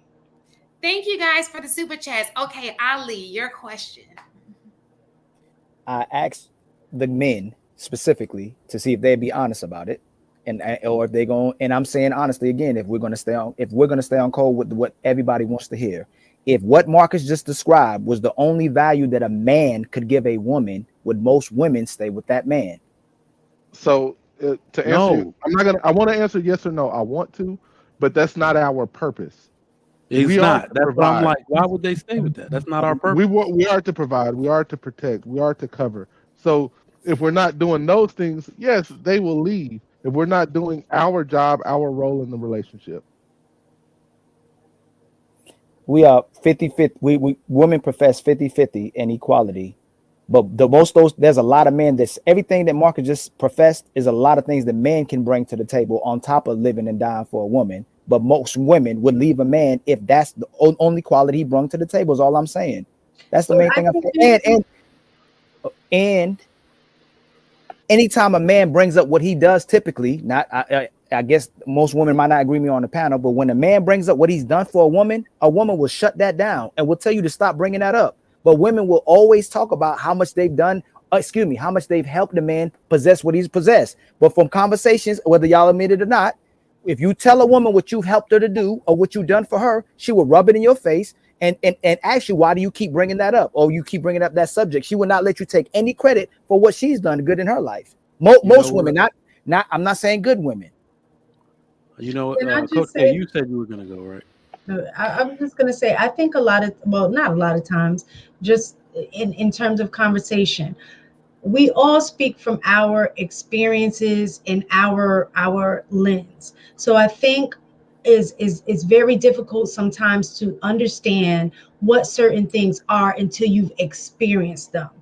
Before like Marcus, when he was giving his example, he was busting down a whole lot of girls. But it was the one that became his wife because she offered him intangibles that the other women did not. And so when you have not experienced it, just like being a mother, I know what it is to, like, prior to having a kid, like, oh, being a mom, because I see my mom be a mom, or watch videos, but there was nothing like the direct experience of me actually having my own child and becoming a mom. And so a lot of times when we say about the value that a woman brings, a lot of times I hate the fact that we just diminish women to having a vagina and having kids, and that's all we bring to the table. The reason a lot of men can't understand or value that is because they may have not ever experienced it. Once you experience it, you know. Okay. Ali, were you about to say something? No, go ahead, Miss. Okay. I think what's unfortunate is there are a lot of just really, and I've heard women say the things that you're talking about, Lee. Like, I've heard them say that. And it's just really unfortunate. And I don't blame anyone for thinking this. I mean, I even do this too with, feminists or whatever, and men. But I'm in this space so much, people talk about women the most, I will say. But it's like, I don't know. I'm sure there are good women out there for sure. And it's tough. The ideologies of just, and the secularism of the society has really changed just the character and the dynamic of, these relationships.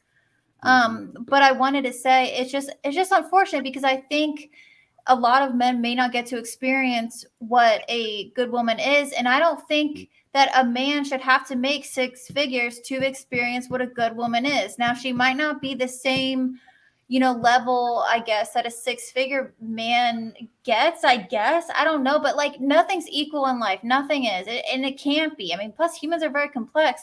But I wanted to add too, like, because I was thinking about this question when you were asking like what a woman brings. And I was like, man, that's a hard question. Like, because I was like, I don't even know how to answer. So I left and asked my husband real quick. I'm like, what do I add to your life? This is not a trick question. I just want to know what your answer is. And he he was like, well, I mean, like, he was kind of like struggling to quantify it, but he's like, you do things that I didn't even know that I needed. And he was talking, and I will say he cannot clean this place like I do. I will say that, and it's fine because he can clean it, but not the way that I do. He won't do the same things. But he just said, just being able to decompress or whatever. But one thing too, for sure, is reminding him to drink water and stuff like that. Like, guys are so stubborn when they have a cold and stuff. And it's like, okay, did you take this medicine? Did you do this? Trying to take things off his plate, like Ina said. But I think it's one of those things that it is kind of hard to measure and quantify, but when you experience it, I just want to make his life as easy as possible. And because I love him so much, I'm always pointing out to him, the moves that he's making, even if it's like just small, moving the needle a little bit, like, hey, I just talked to this guy, whatever, about his career. I'm like, you know what? Like, that's awesome. Like, see, you're making moves, even if it's not like an increase in salary. It's like, you're still doing these things, and I support you and I appreciate you, and I see that. You know what I mean? So I just wanted to add that. Of course, I'm one person in this big ass world, but I just wanted to say what I do as a wife. Your opinion, I actually agree with the first part you were talking about, where that was where I was headed. A lot of dudes, like, we can tell by the way the narratives tends to spin in these conversations that most black men have no idea what it's like to be even loved by a woman properly. Their idea of women in general is skewed. It has been completely obliterated, and they're looking at women through basically a negative lens. What Marcus was basically talking about is what I call the purely traditional woman. And I don't mean traditional as in somebody who acts like she's from 1960. What I actually mean is the woman that sees value in upholding the standards by which a marriage is supposed to be run. That's it. You understand that no matter how circumstances change in modern times, you uphold the values in which a marriage is supposed to run. That is the woman most men don't know, not in this day and age. The reason how you can spot this in men, this is a cheat code. If a woman tries to change the standards in which it's supposed to be run, you got yourself a problem. If she seems to isolate you from disciplining the children, you got a problem. If she seems to ask you to do too many household chores, you got a problem. These are women who are not trying to uphold the value of traditional marriage. They're trying to change it. That is a modern woman. You cannot change the standard by which something runs. If I go put diesel fuel in my car that runs on unleaded, it will not run. That is what the modern woman is trying to do. So she has to honor the order of family. She got to honor her man and see purpose and value in putting him first so she can relax. Like, come on, women that are smart help their man. Fools work, suckers work. A smart woman gets a man to work for her. Makes sense, right? So that's really all I got. Honor your role, ladies. Honor it. It's for you to do better. It's for you to relax. Many men do not know that woman at all and have never met that woman in their life. That's why they have such a negative view. Gotcha. And they should, but I was don't. Yes, because it's some. Okay, we are about to wrap this thing up. If you guys have any last words, you can say them now. Nuclear family. That's it. Nuclear family. Ladies, keep your legs closed. Good night. I'm gonna be a little bit more long-winded than that, but not super long-winded. Okay. There's a show back in the 90s. It was called Rock. Rock had Charles S. Dutton as a garbage man, and his wife Eloise or Louise, I forget what her name was a teacher. Mm-hmm. The reason I bring that up is because y'all know I don't typically point at women. I like to talk to men, but women. The one thing we never saw Louise do was down the fact that her man was a garbage man. Not one time. Not one time.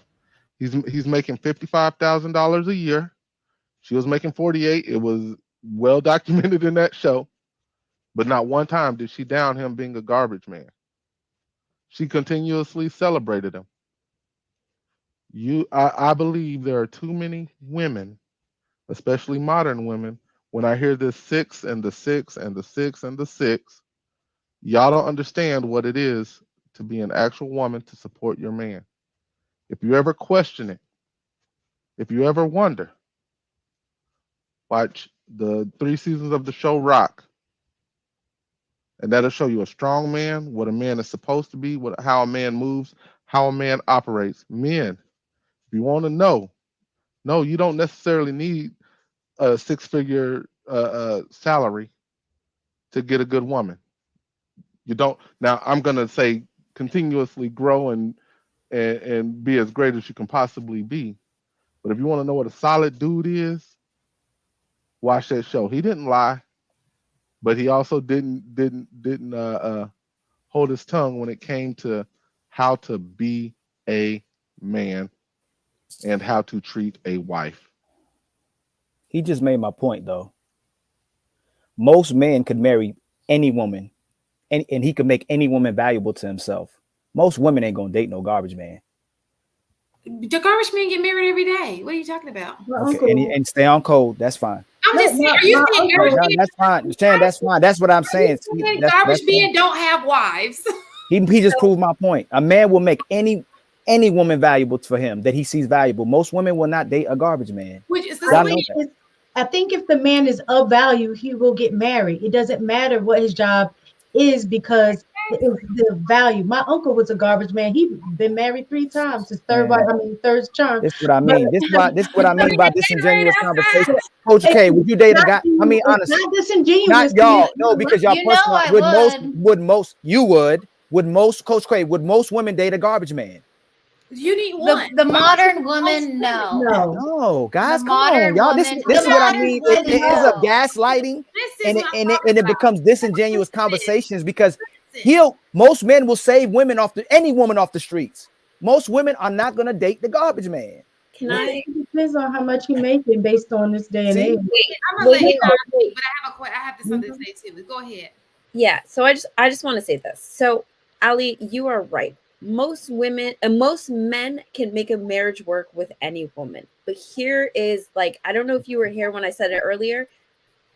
Men who marry women they don't like have the most miserable marriages, and it shows. So yes, they can make it happen, but the thing is that something we really want to perpetuate? Because it's not working. We've seen it happen. It does not work. And I just wanted to point out what are we looking at? Because you want quantity. You No, all you need. men love unconditionally. Women love conditionally. Listen to what I'm saying to you. There are men in all professions who are married. You have to find that one person, not a whole bunch of them, that one person who you rock with and who rocks with you. Period. The problem is y'all want all women to want you. It doesn't work that way. You got some women who like garbage men. You got some women who like postman men. You got some people who like the milkman used to get it on back in the day. You got some women who like this kind of man. You got to figure out who likes you and move forward. You don't need all of them to like you. You just don't. All you need is one. Men know that. That's my point. Shan, you're making my point. A man will be with any woman as long as he's good for him. Women will not. Most men are not going to marry a trash man. He made my point. Most women will not marry the Rock on that show. They won't marry him. It's one married. No, Shan. Okay, you got it, Shan.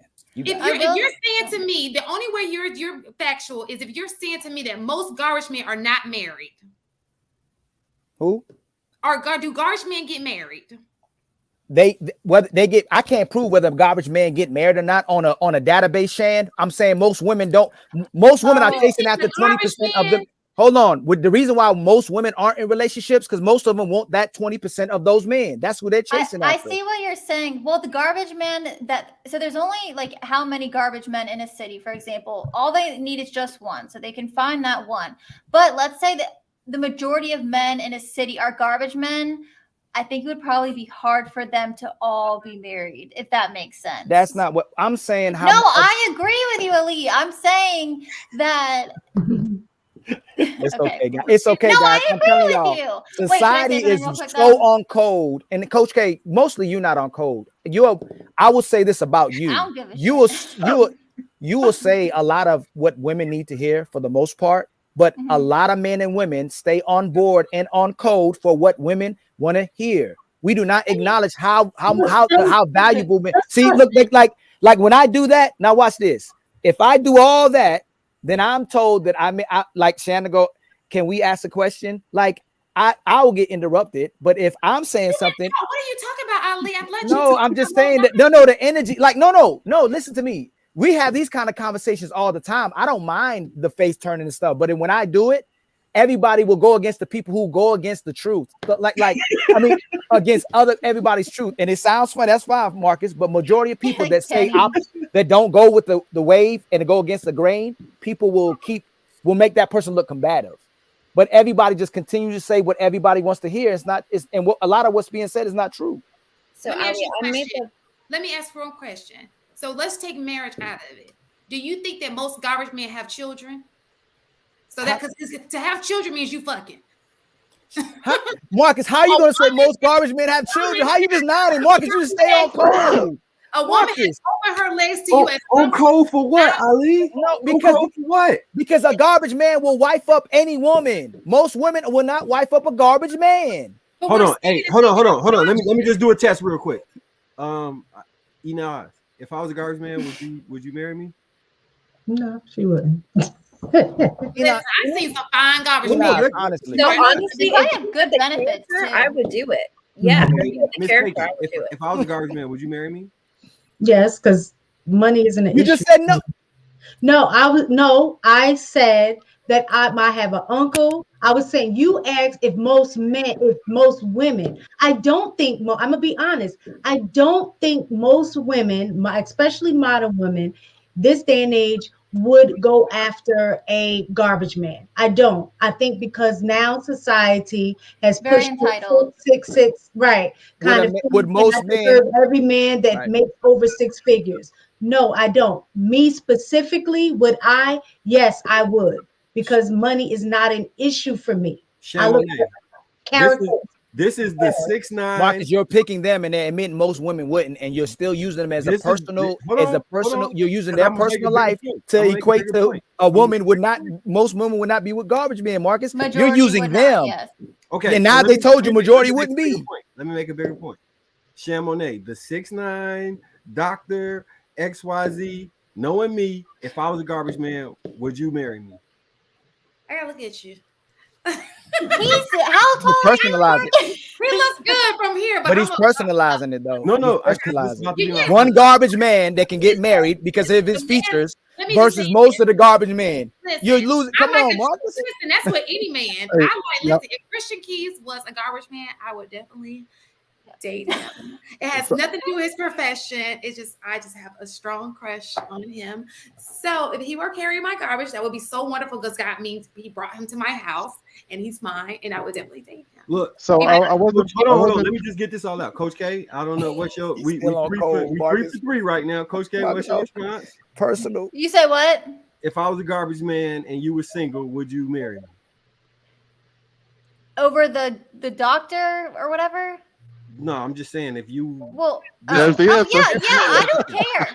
But with most women, though, make sure y'all answer most because he's trying to use y'all personally. Let me get on my I'm not above. I'm not above. Garbage man. All right. So this was my point, bro. My godmother is she works for the American Bar Association in Illinois or Chicago rather, right? She was in love with this dude who was the bus driver. Now, bus drivers get married too. Now we can talk about how men have to make a certain criteria of money, but in reality, everybody don't make that much money. And if women are attracted to you and vibe with you, they will still rock with you, bro. That's the point I was trying to make. That you do not have to be a 6-figure, 7-figure earner in order to get a wife. That's a fallacy. It helps, but that's not the only thing that matters at the end of the day. That's all I'm saying, bro. Hey, look, for real, I feel y'all, but Ali is like the reason I made that like I was talking about Rock is because women now are actually looking for that 6 and that 6 and that 6 and that 6. That's what they want. And if you're a garbage man, it's unlikely at least 3 of them 6s missing. Yeah, but get off the internet. The modern that is real life, man. Most men don't make 100. So you're saying, so listen, look at stats. Most men don't make 100,000, but there are a lot of men who are married, right? So if that is true, these men will be getting married. No, most of our community. Who are you talking about? Other races of community? You talking about right? You have to bring the white women are getting married. Black women are not because they want that status. That's starting to change. I will be honest. It's changing, Coach K. You know it's changing too because they're feminists. Women want. What's funny is when women do get what they want because how bad superficial society is, they end up not even wanting that guy. Let me tell you. Okay, hang on. Don't do that. We're not going to put black women like black women are these women who just don't. I think we have sucked it for years, decades. Shan, that's data. 70% of black women are not married. Like we just being. That's factual. That's using data. This is what I mean about accountability. Just telling the truth. Why does that have to be something that's offensive? But okay. All right, Shan, you got it, Shan. Who controls marriage? You got it, Shan. Who controls marriage? Inaz was about to say something. Yeah. So, okay. So I agree, right? That like the guys that make less than 100K are getting married, right? I do and I don't do this often, but I do disagree with Marcus. I think it is easier for them to get married because their options are much more limited. They don't have to vet quite as much. They don't have to sift through quite as much. They don't have to check somebody's intentions of why they're there. Is it a right fit? All of that stuff. The requirements for that garbage man are significantly different than the guy who fits the 666, right? The standards of living are not the same. All of that stuff. So as long as that woman is willing to sign up to his income, his lifestyle, all of that stuff, he's good to go because his requirements are not as hefty as the man who has significantly more options, right? So you're talking about, does your average woman want to marry that? The answer is no. The average woman wants to live a more comfortable lifestyle. However, there are still, because women are not a monolith, there's still a multitude of women that are marrying the bus drivers, the garbage drivers, the whatever, right? Y'all get the point. Mm-hmm. at the same time, right? I think that to what Ali is saying, yes, men hold the key to marriage, but I think women having substance is more of a rarity than it was before. I think more women are focused on the aesthetics of things and how Instagrammable things are, where the character component that men want to marry, those intangibles that we were all talking about, and the fact that men are not experiencing those things in women, I think those women have become a rarity, which is why men are opting out of marriage, right? Like in the real world, all of these things exist, right? It's just a question of what your immediate experience is. Let me ask you a question. Shout out to Instagrammable, by the way. Let me Stealing ask you that. a question. Do you think because I do like that. mistaken Instagrammable. saw a survey and the survey said that 83% of men choose women off of their physical. Okay. So do you think that the problem is the women that they find physically attractive are the women who they're saying, oh, they don't have access to it's not women, just women that they may be like, oh, she's the 10, the 9, the 8. So no, right? Because I think one with like how prevalent surgeries have become, the woman that used to be stuck being a 5 or 6 is now getting surgery to look like an 8, 9, 10, right? And makeup adds to that and all of this stuff. So I think that the quantity of women that sit between 8 and 10 has significantly increased. So there's no lack of beautiful women that men are looking for. And yes, these men are choosing them, but they're choosing them to sleep with them. They're not choosing them to marry them, because that X factor that men are looking for in marriage, it like no matter how many of these beautiful women exist, that X factor is still the thing that like is missing. And to your point, Shan, of what you said earlier, the fact that a lot of these billionaires' wives are homelier, I'll say that, is the fact that they're willing to marry that woman that has that X factor while they have those 8, 9s, 10s on the side that they play with, right? So like, but those are the men who have the resources to be able to handle that. And also that woman understands that man with that kind of resources is more of a rarity, and she may not be able to get that again, right? So she's not willing to give it up the same way as somebody who makes 50K a year with the same behaviors, right? But even the guy that's making 50K is still having a hard time finding women of substance. And I think the moment that women start to work on their character, their morals, their values, their boundaries, I think we'll start to see a lot more marriages, because men will be incentivized by that X factor. That's I can agree with that. 100% truth. What she just said. 100%. Can't even deny that. So let me ask you a question. So, because Mistaken and I talk about this a lot, and I'm just playing devil's advocate, because I know whenever we take it out women, men, do you think that both men and women need to be together? Both need to what? Remember how we talked about, we focus a lot on the women getting right. Because I personally believe that if men got right, the women will fall in place.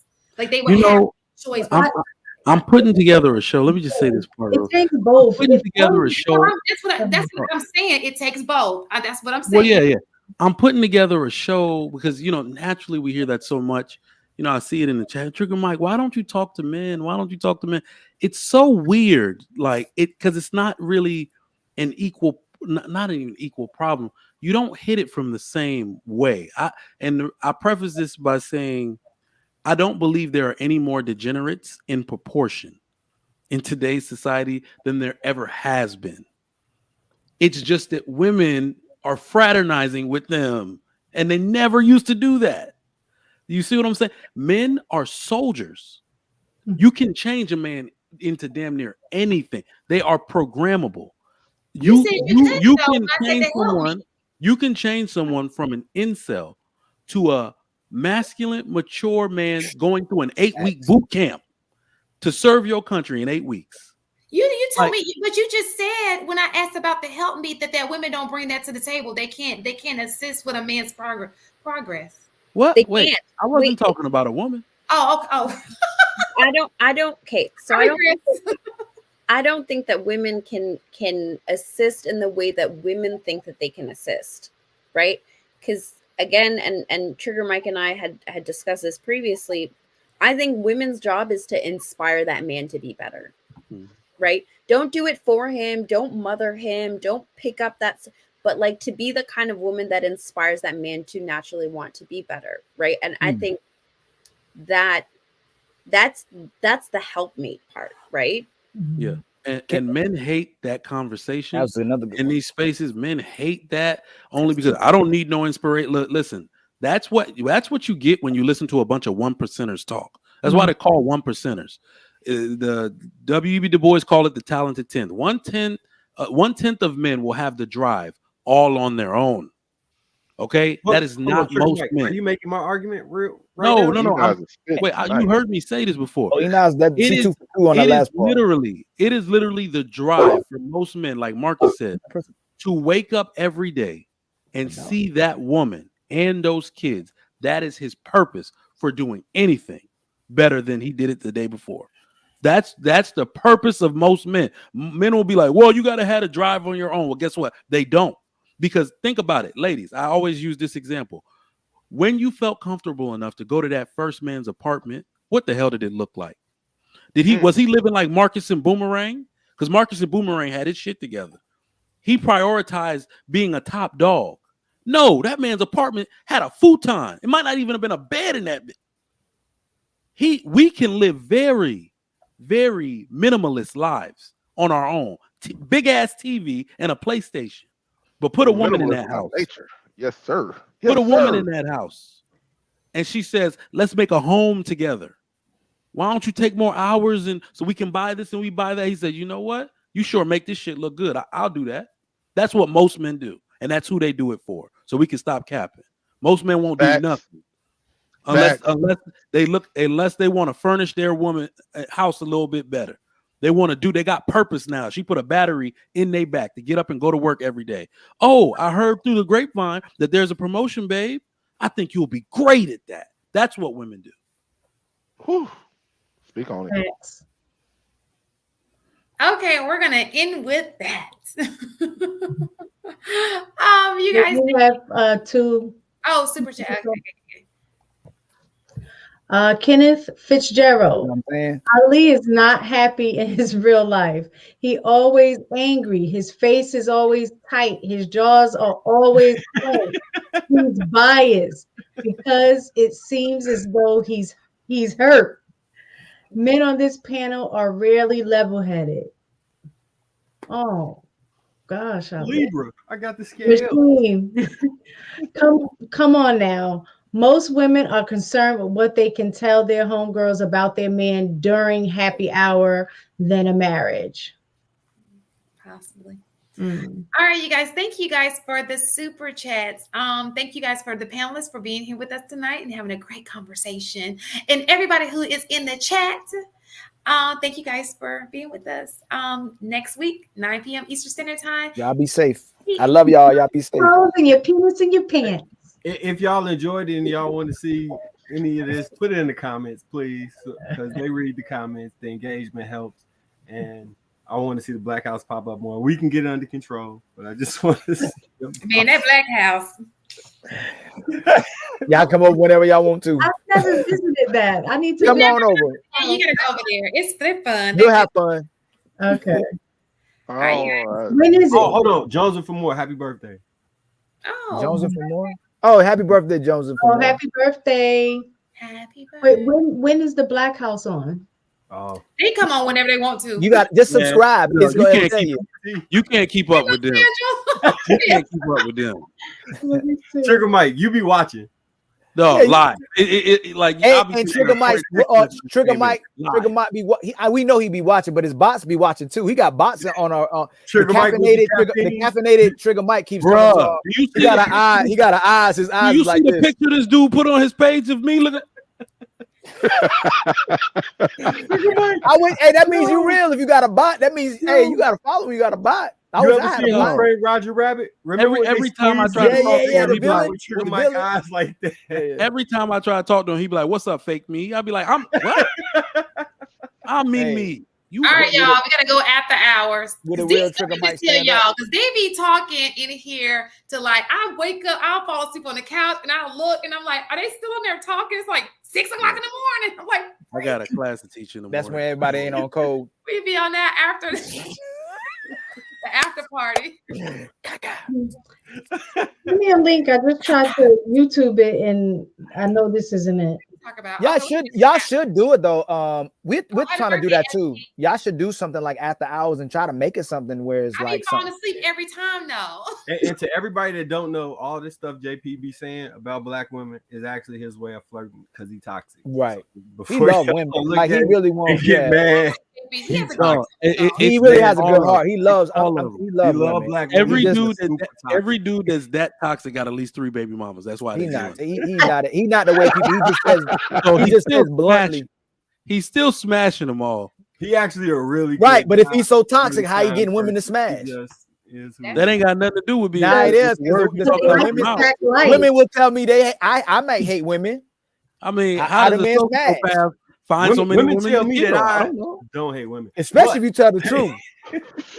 But they're called. Hey, you remember that truth you were talking about? Wait, first of all, I can't believe you even said that. How does he find so many women love toxicity? What are you talking That's what I just said. No, Toxic. that's all. He's a Right? Does it matter? Does it matter at high level or low level? A women about? love They like soul food. They don't Come like. on, women love drama. They don't Period. like Women. kale. What is the majority of movies and shows women watch is The Killers, and they said the books that women read, vampires, No, werewolves. There's a different Yeah. conversation. No, they watch those. Y'all series know, and go, y'all love watching that beastly. Y'all love a man who can No, be no, no, beastly, no, no, but he no. can be a man too. Hang on. Before we go, I just want to make this Look point. at Miss Taken. Look at Miss Taken. Look at Miss Taken. Hear me Look out. at Sam like. I'm joking, Miss Sam. Oh my No, God. you're fine. But here, let me just. I'm Miss gonna make Taken this was like- point, and then we're done for the night, right? So, women watch serial killer documentaries from the perspective of the victim, not the aggressor. Men don't seem to understand that because they watch it from the perspective of the that perpetrator. makes a lot of sense. Because No, have you ever it's talked not to a the same, woman dog. You after can't- watching something like that? Yeah. Y'all like They the be killers. super in their Y'all feelings marry. about Y'all want the killers you can Nobody marry. likes Y'all want a women. beast. Yeah, I'm whatever. calling capo you right You now, and I wanna know really how- Marcus, you That gonna makes do a that, lot of Marcus? sense. How do I'm we calling survive? capo Inaz. And you know why? Inaz, they love women love the killers. No, Ali. You know why I know they this cap? Because they want to get choked. Look at Miss Taken up there. She's like, boy, you Well, we trying don't want to be that. choked by a serial killer. Yeah. So listen, we watch it so if we get But they stuck love with to a serial killer, we know how to survive. That's why we watch that stuff. So Y'all like, love men who are dangerous. Stop No. playing. You want a I just dangerous want to know man. that there was a happy ending. I don't feel like I want to know. I told that's a man. So why y'all want to be choked? Why y'all want to be? I don't want to be choked. You choke Well, me. they actually want to. that's a They want different to be show. We choked can't for. start that conversation now. Yeah. Shake about it. Oh, that's I gotta end the broadcast. You know what I I'm gotta saying? end it first. Don't. Good night. Good The night. asphyxiation. Yeah, that's why they want to be choked. Bye, y'all. I got After asthma. party. All right, let me Is go. there choking there? Good I got night. asthma.